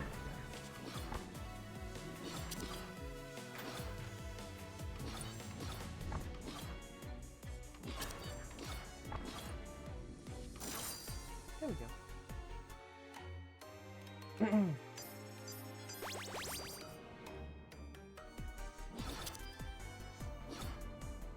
Saya the Archon Crow. This is the one that I had a tiny bit of trouble with, I think.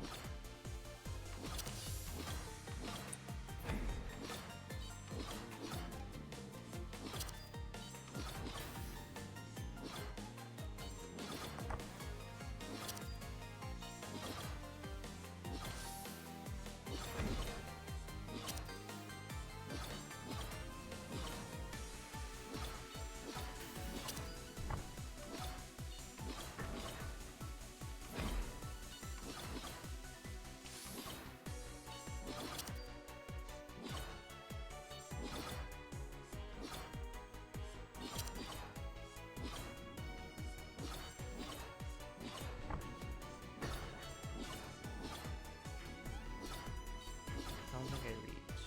No, I know.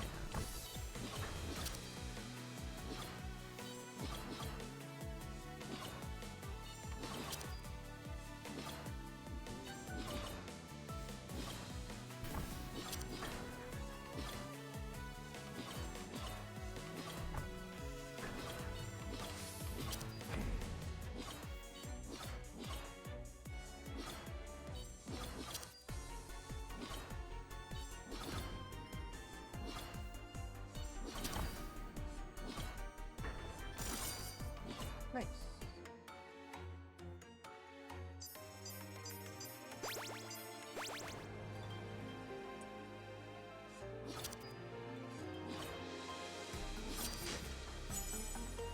Okay. The Gemini necklace. You're special and defensive. Have a 30% chance to instantly resetting when used. Black Wakizashi. Your primary has a 30% chance of dealing an additional 3 blows, dealing 50 damage for each, in a radius around your target enemy. Ooh. That's really good.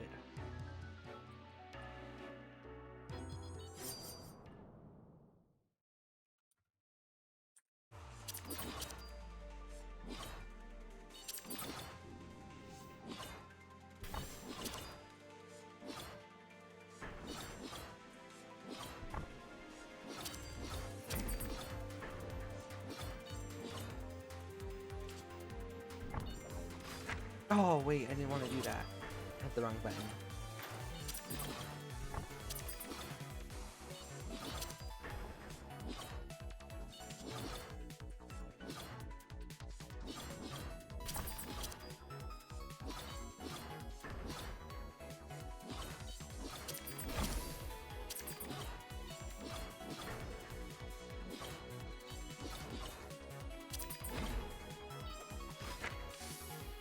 Dang it.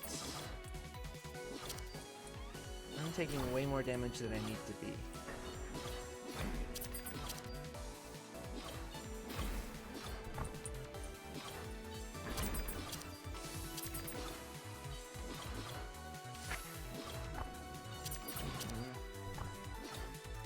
I'm struggling.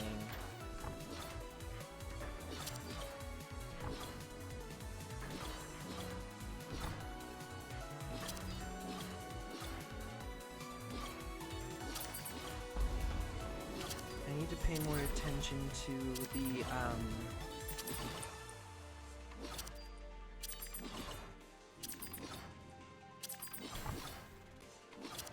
all of the effects going on.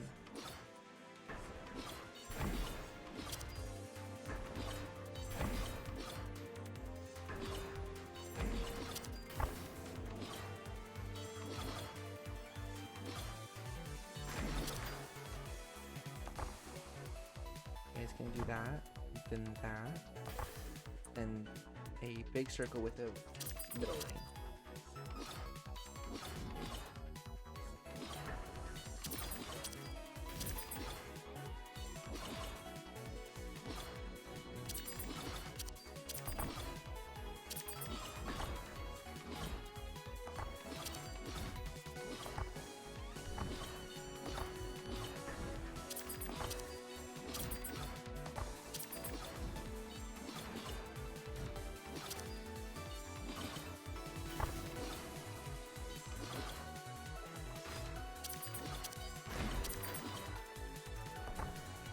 Okay, so 1, 2 is a ring, 3 is a teleport, so I want to be on this side.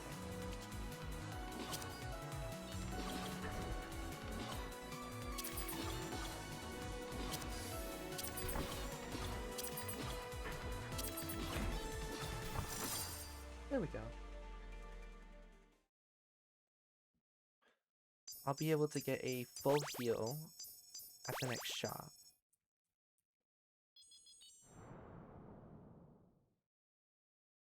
Emerald Lakeside. Ooh.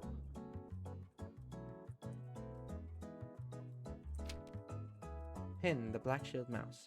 Halt! You're an unfamiliar face. You don't need to stop everyone we see. We're just patrolling. How was your evening? Say, do you believe in miracles? Luck and miracles are real. Are you gonna ask everyone we talk to that? I'm telling you, your good luck charm doesn't do anything. That's not true. Good things definitely happen more often when I'm holding it. Think of how lucky the mice have been recently. We used to get picked on by the wolves and dragons, and then everyone started fighting. And then the new queen showed up. Now we're the ones walking around and asking questions. Say, Miss Rabbit, what's your favorite food? Stop asking her unimportant things. We're patrolling to ensure the safety of mice around town. You don't seem to be a threat for now. But stay out of the church mouse streets. If you start causing trouble there, our knights will deal with you in swift order. Oh, they're the boss. That makes sense. Full heal. Let's see. Oh, the opal full moon is a nice one.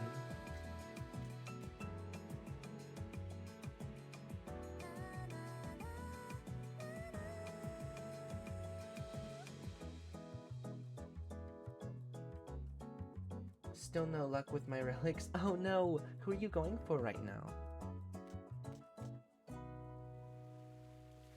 Erases projectiles around you and grants brief invulnerability. No longer places down a field. Damage of all abilities are increased by 15% at all times, and movement speed is slightly increased. You will be unaffected by loot or abilities that change movement speed. Oh, wait, that's really good.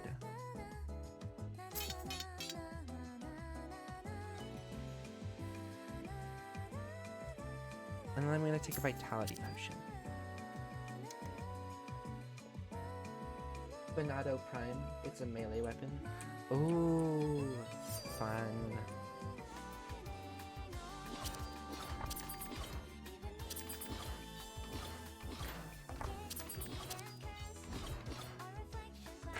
Oh, I see.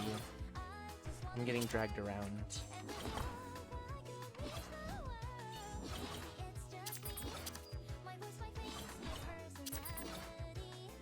Oh, this music is cute.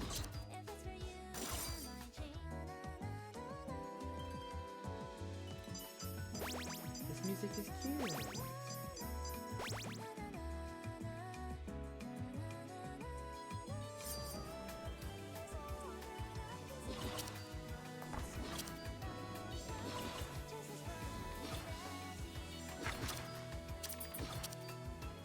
That was really unfortunate. I should have used my defensive.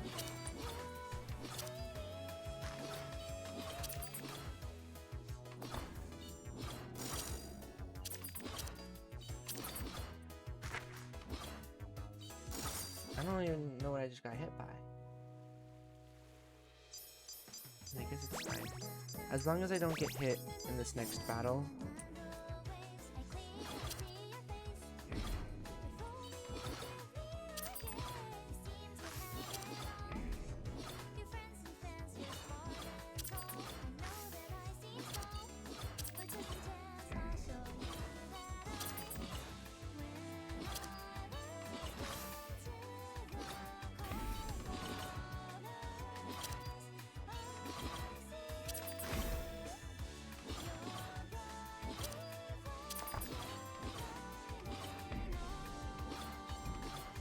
Uh-oh.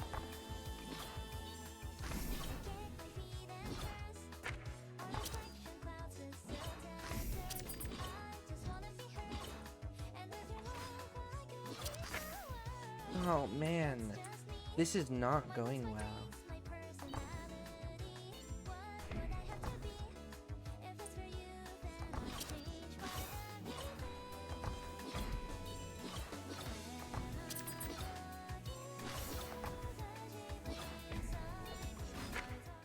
Oh, that's really sad actually.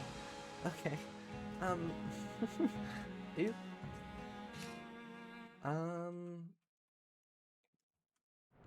Alright. Well, we're gonna do one more run, and then I'm probably gonna end stream for the day. But yeah, I am enjoying this game. I want to try the Druid, I think. Dimming Life deals 120 damage in a small radius near the target. Places down a field that deals 120 damage to enemies within it 6 times over 12 seconds. Only one such field can be active at once. You should eat some Charleston chews. Welcome in, Captain. I don't know what Charleston chews are.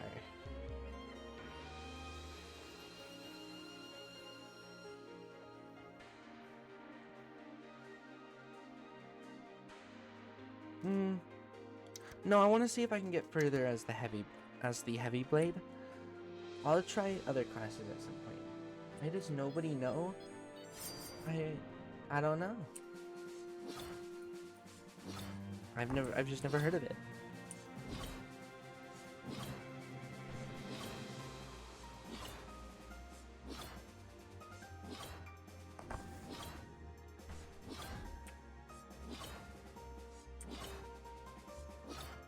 Because none of us are named Charleston. Yeah. None of us are named Charleston, so...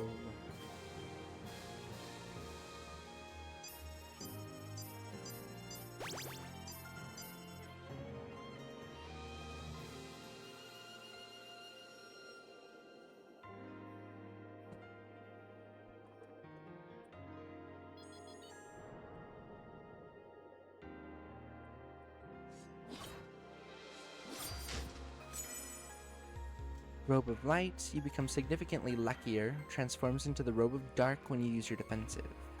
All global cooldowns are reduced by 0.2 seconds, percent chance triggers no longer happen, transforms into the Robe of Light when you use your defense.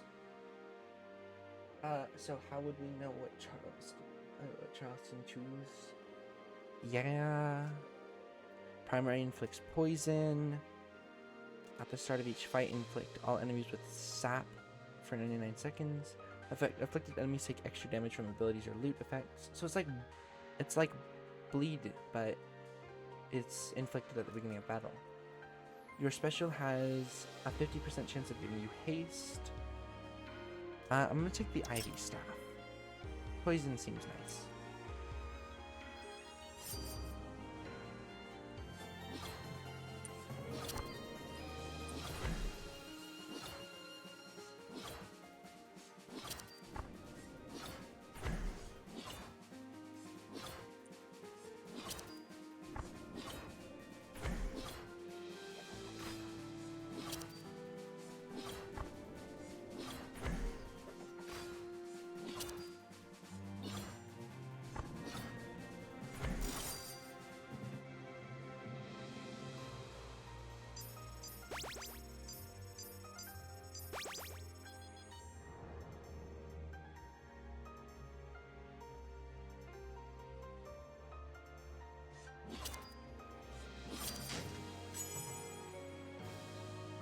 Poison Frog Charm, inflict poison on enemies. I don't want that because I'm already inflicting poison with my primary.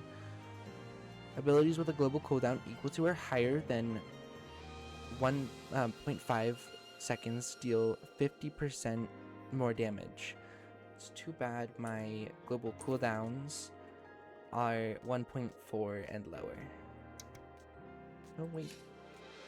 The Spider Bite Bow.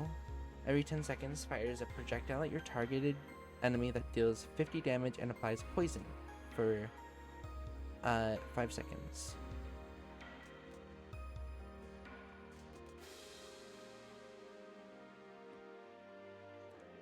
On pickup, heals all allies for 1, heals all allies for 1 HP every 2 fights. Every 30 seconds, using your defensive will grant you super for 8 seconds. Starts on a 15-second cooldown. Ooh.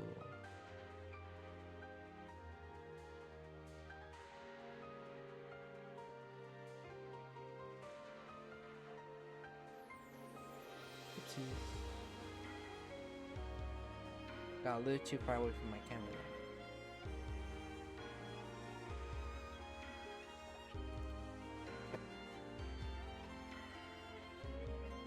I think I'm gonna do the Abyss artifact.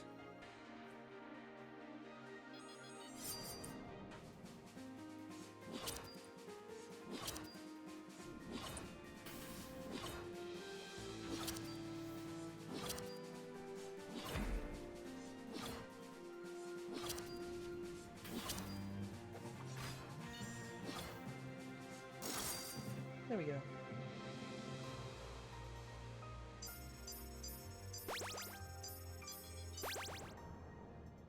Scholar's Nest again.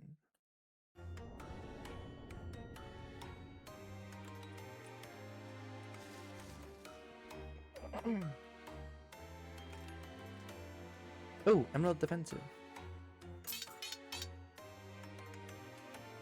Yeah, and then that's all I do.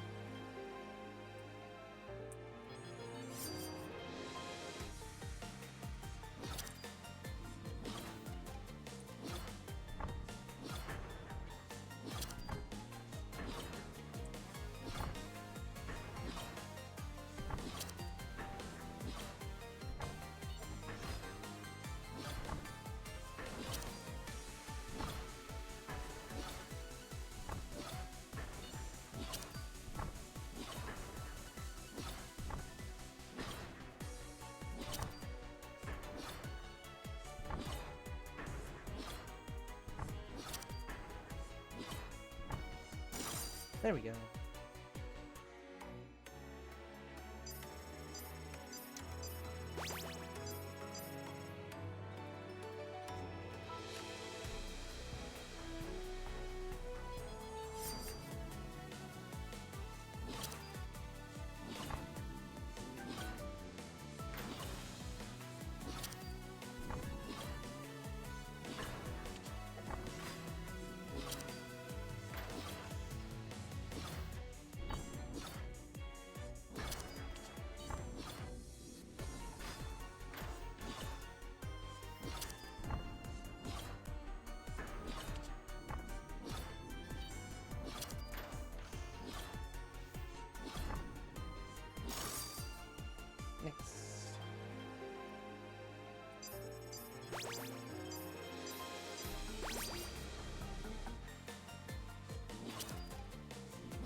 Almost there.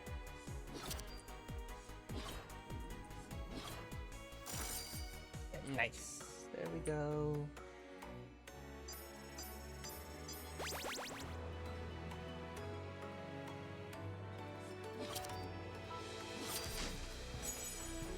Royal Staff. Your special deals extra damage based on how much gold you have. Still no luck. Man. So for the more gold you have, your special deals extra damage. White Wing Bracelet. The first attack you use each fight will deal 40 more damage per hit for the rest of the fight. Oh, that could be really good.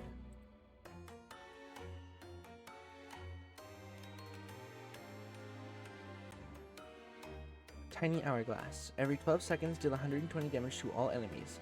Damage increases by 120 each time it activates. This loot cannot hit for critical damage. That could be good. I think I'm going to take the White Wing Bracelet though. That means my primary will deal so much more damage.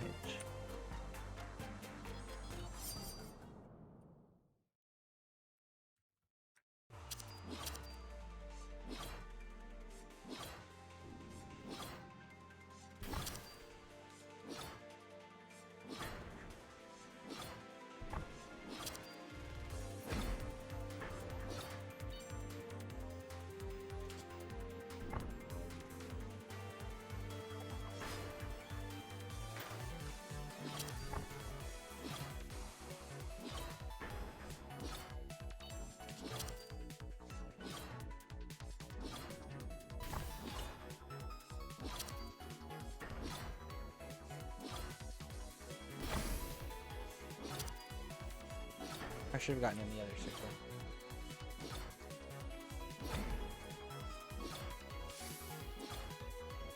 circle. Ooh, that was almost bad. Thank you for the hydrating stretch. I will do that after this fight.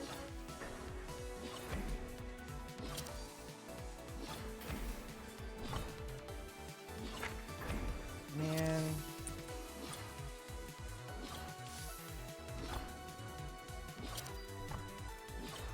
I totally didn't forget to. Yeah, totally not. It's okay. I'm just messing with you. Thank you though. Welcome in, Rodo. How's it going?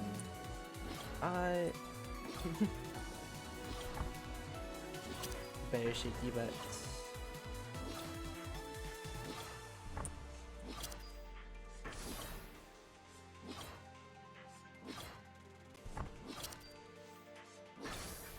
Ooh, that almost did damage.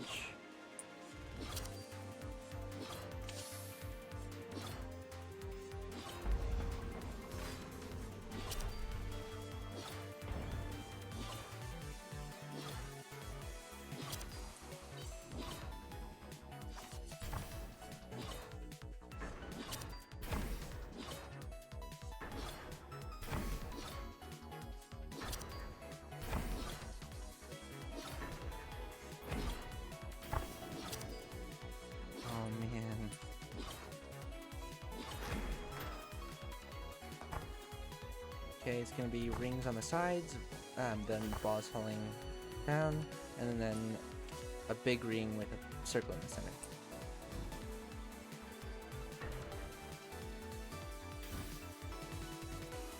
Yep, there we go.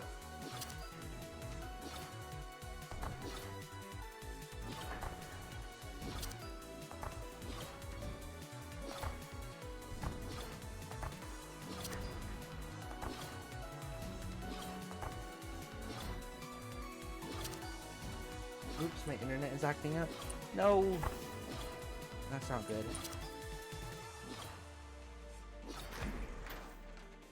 Wait, so it's gonna be rings on the side. It's gonna teleport me to the right. Then rings up top.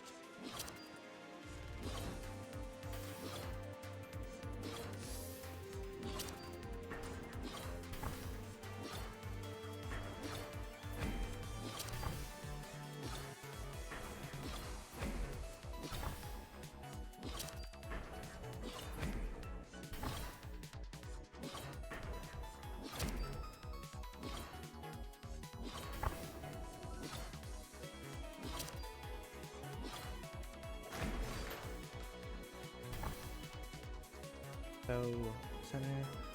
Big teleport.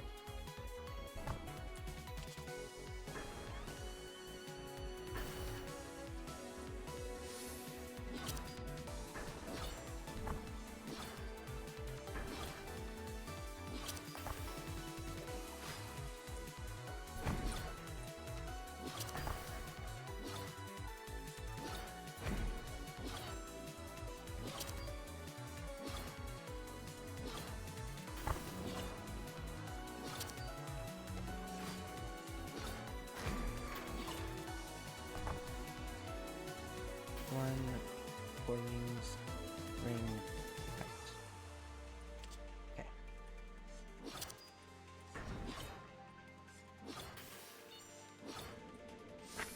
Oh, man.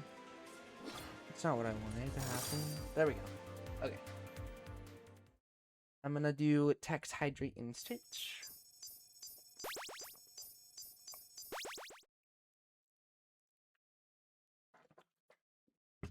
Yummers.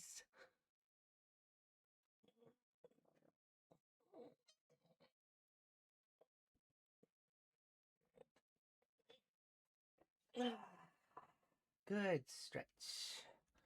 Okie doke.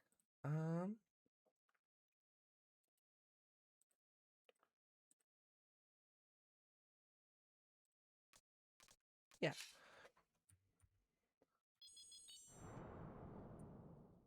The King's Arsenal. Oh, this is one that I haven't been to. Warframe's new Nightwave is so peak. Oh, that's good. Maybe I'll have to check it out soon. I don't know if it's the Opal one that I want.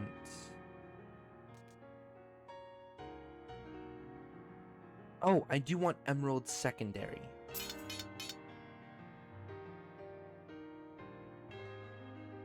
And then I'm gonna save my money.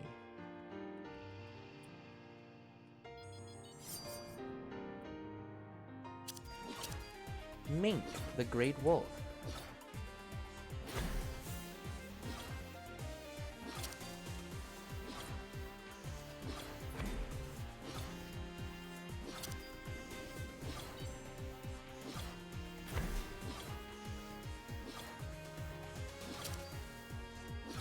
Oh wait, I can hold both now.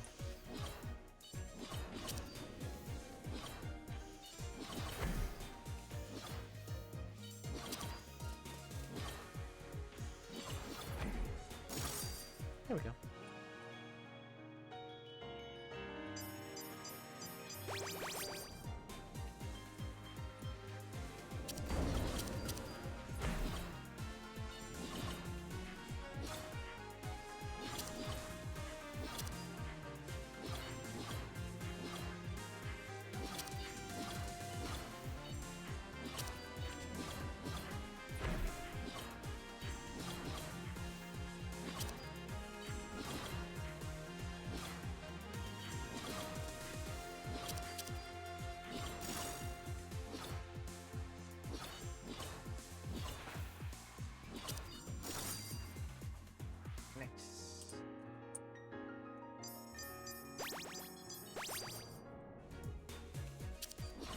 Tasha! Hi, Tasha.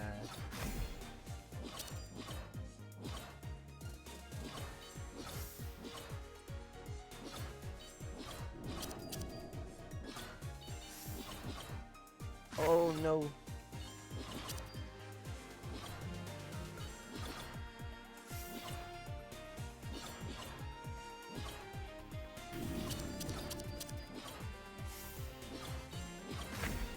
Dang it, I'm not good at that. It's gonna go this way. Nope, it went down.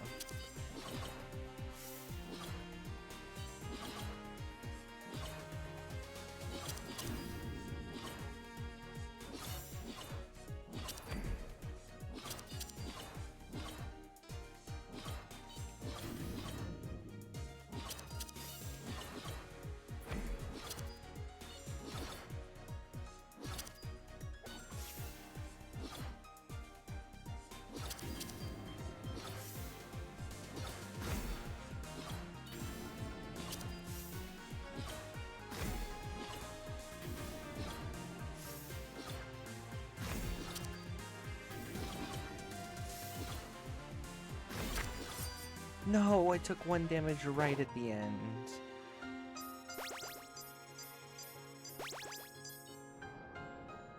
That's okay.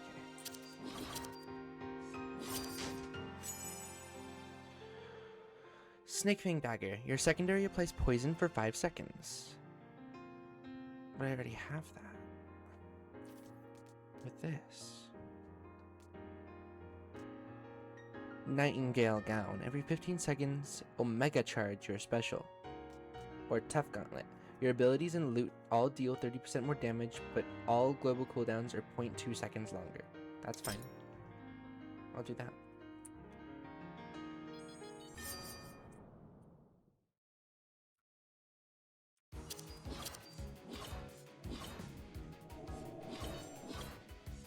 Marin the Steel-Toothed Wolf.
Okay, she's transforming.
No, dang it.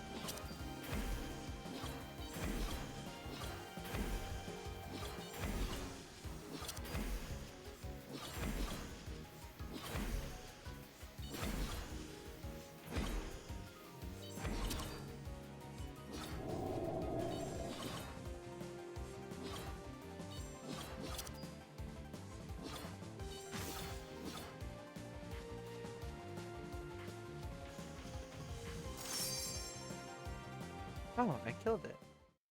I killed it with poison. Nice. I got the sniper rabbit. Ooh. Maybe I don't have enough time for another run after this. But next time I play Rabbit and Steel, maybe I'll try the sniper rabbit. The Red Dark House. Oh, I think this is the dragons. Oh. Ruby primary. Deals more damage. Deals more damage and size larger, but global cooldown is slower. Slows movement on use. I already have Emerald Secondary. I don't want to do Garnet Special.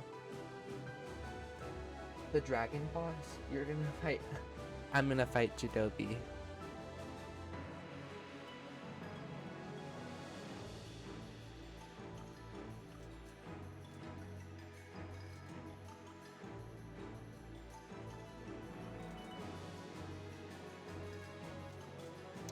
Oh, still at it, I see. Listen, if you come to save the Moonlit Kingdom, your efforts are wasted. Some magic has gone awry. A powerful spell. It hasn't affected me, and it looks like you're fine too. But who knows how long that'll be the case. If you've really got important business here, I guess I can help. For a price. I've got lots of money, but I don't want to use any of it right now.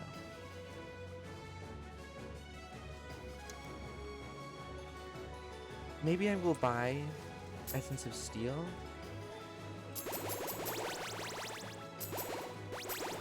And a bunch of level ups.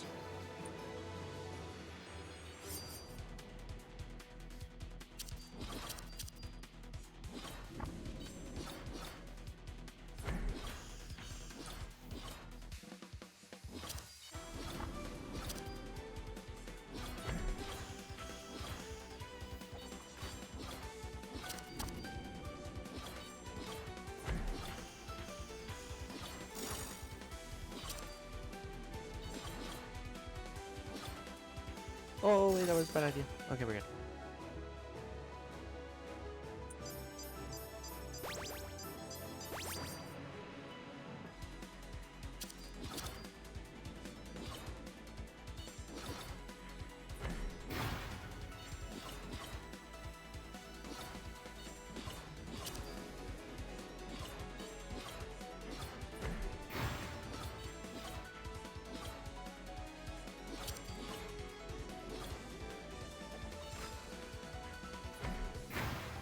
Oh, youch.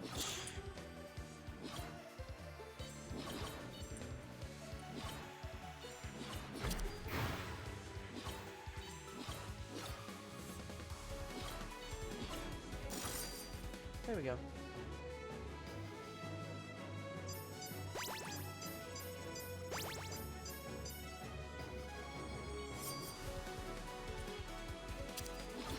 Carsey.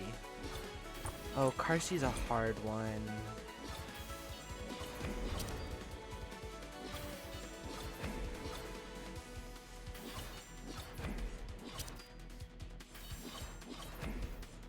Maybe I'm gonna do mouse controls for this one.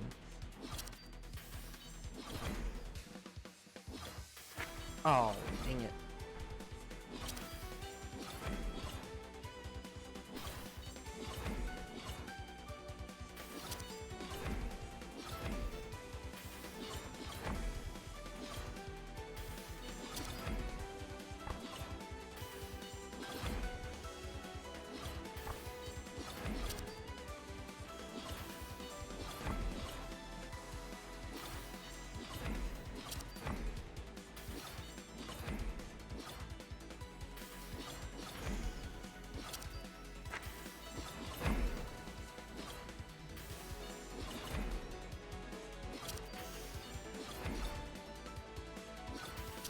Oh, I shouldn't have wasted that.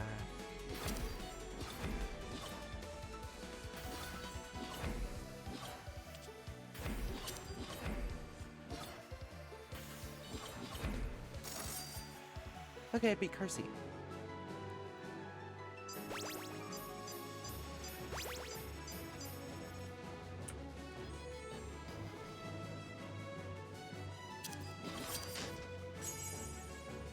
The Grey Steel Shield, yes! Oh, that's so good. That's so peak. Okay, I can't remember her name. Ronali. Ronali is a tough fight.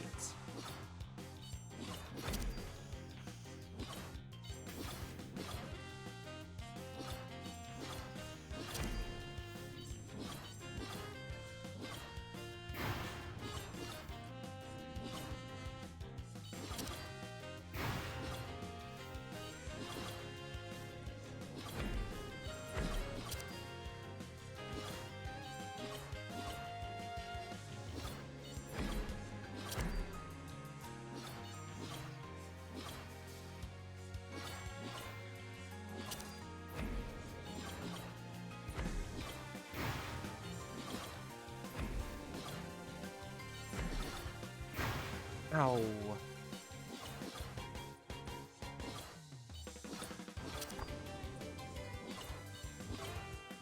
Oh, that was a good idea to go that way.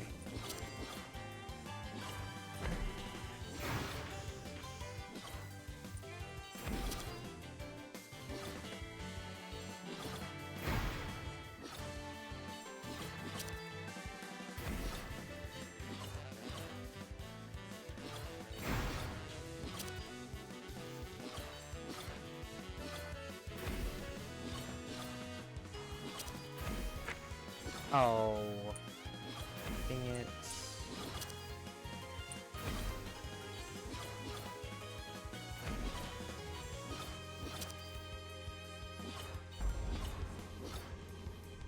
Hi, Lucy, welcome back.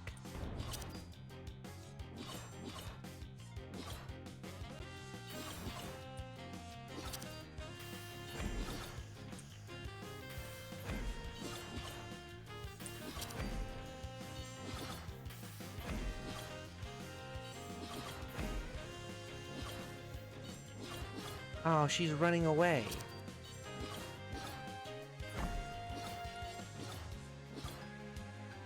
I think I'm safe here. Very safe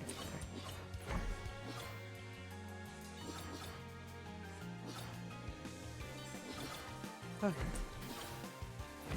Hi, Ronally. Oh, I'm so cooked. Yeah, there we go. That's unfortunate. But that does be how it goes sometimes.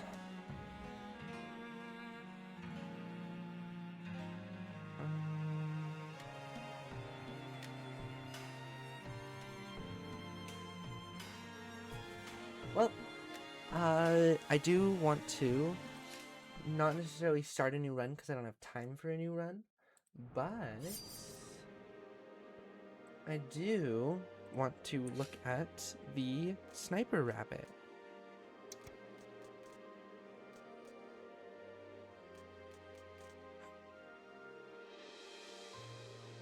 Thank you for the hydrate and stretch, by the way, Lucy. Welcome back.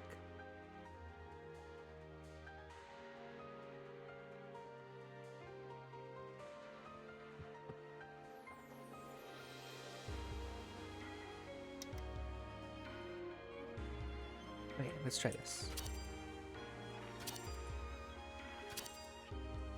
So if I hit my target at all, I can shoot again within a quick time. But if I miss, then I have to wait 4 seconds. Then that is the snare, which deals 100 damage and inflicts snare to enemies in a radius around your target. Deals damage and resets your special upon wearing off. Oh. So if I snare, in 5 seconds, it takes 200 damage. Then special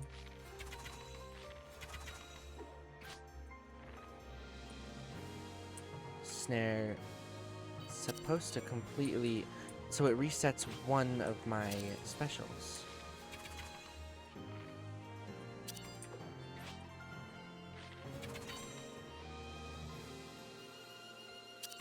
Nice. Okay.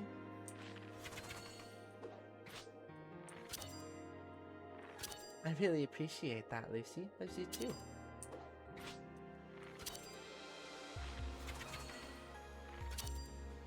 Got it. And then my defensive. Gain brief invulnerability and a small boost to your movement speed. Supercharges your primary. Nice. Okay. I think that is where I'm gonna end stream for today. But yeah. I appreciate everyone who came in today. You guys are amazing. I hope you enjoyed chapters 4 through 6 of Cradle. And then some Rabbit and Steel. Thank you, Lucy. I appreciate it a lot. Let's see if I'm gonna raid out. I think Azu just went live. I could raid Azu. I haven't done that in a bit. Yeah, maybe I'll raid Azu. But yeah, thank you so much to everyone who came in today. Yeah, we're going to / raid. Is it Azu underscore Mazu or Azu Mazu underscore? Azu Mazu underscore.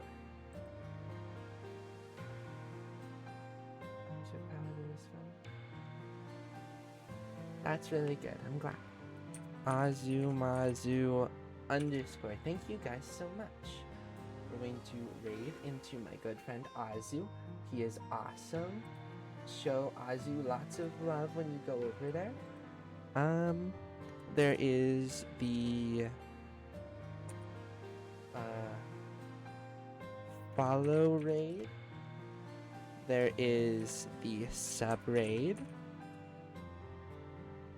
And then I need to copy and paste that. For those of you who are subscribed, there's that raid message. And yeah, for those of you who have stuck around, thank you so much. I will see you on Saturday, probably with Hogwarts Legacy. Again, I haven't played that in a while. But yeah, today was a lot of fun. I will play Rabbit and Steel again, and I might actually make it my Thursday stream thing after book reading if I have the time. So yeah, have a wonderful rest of your day, and I will see you Saturday. Bye guys!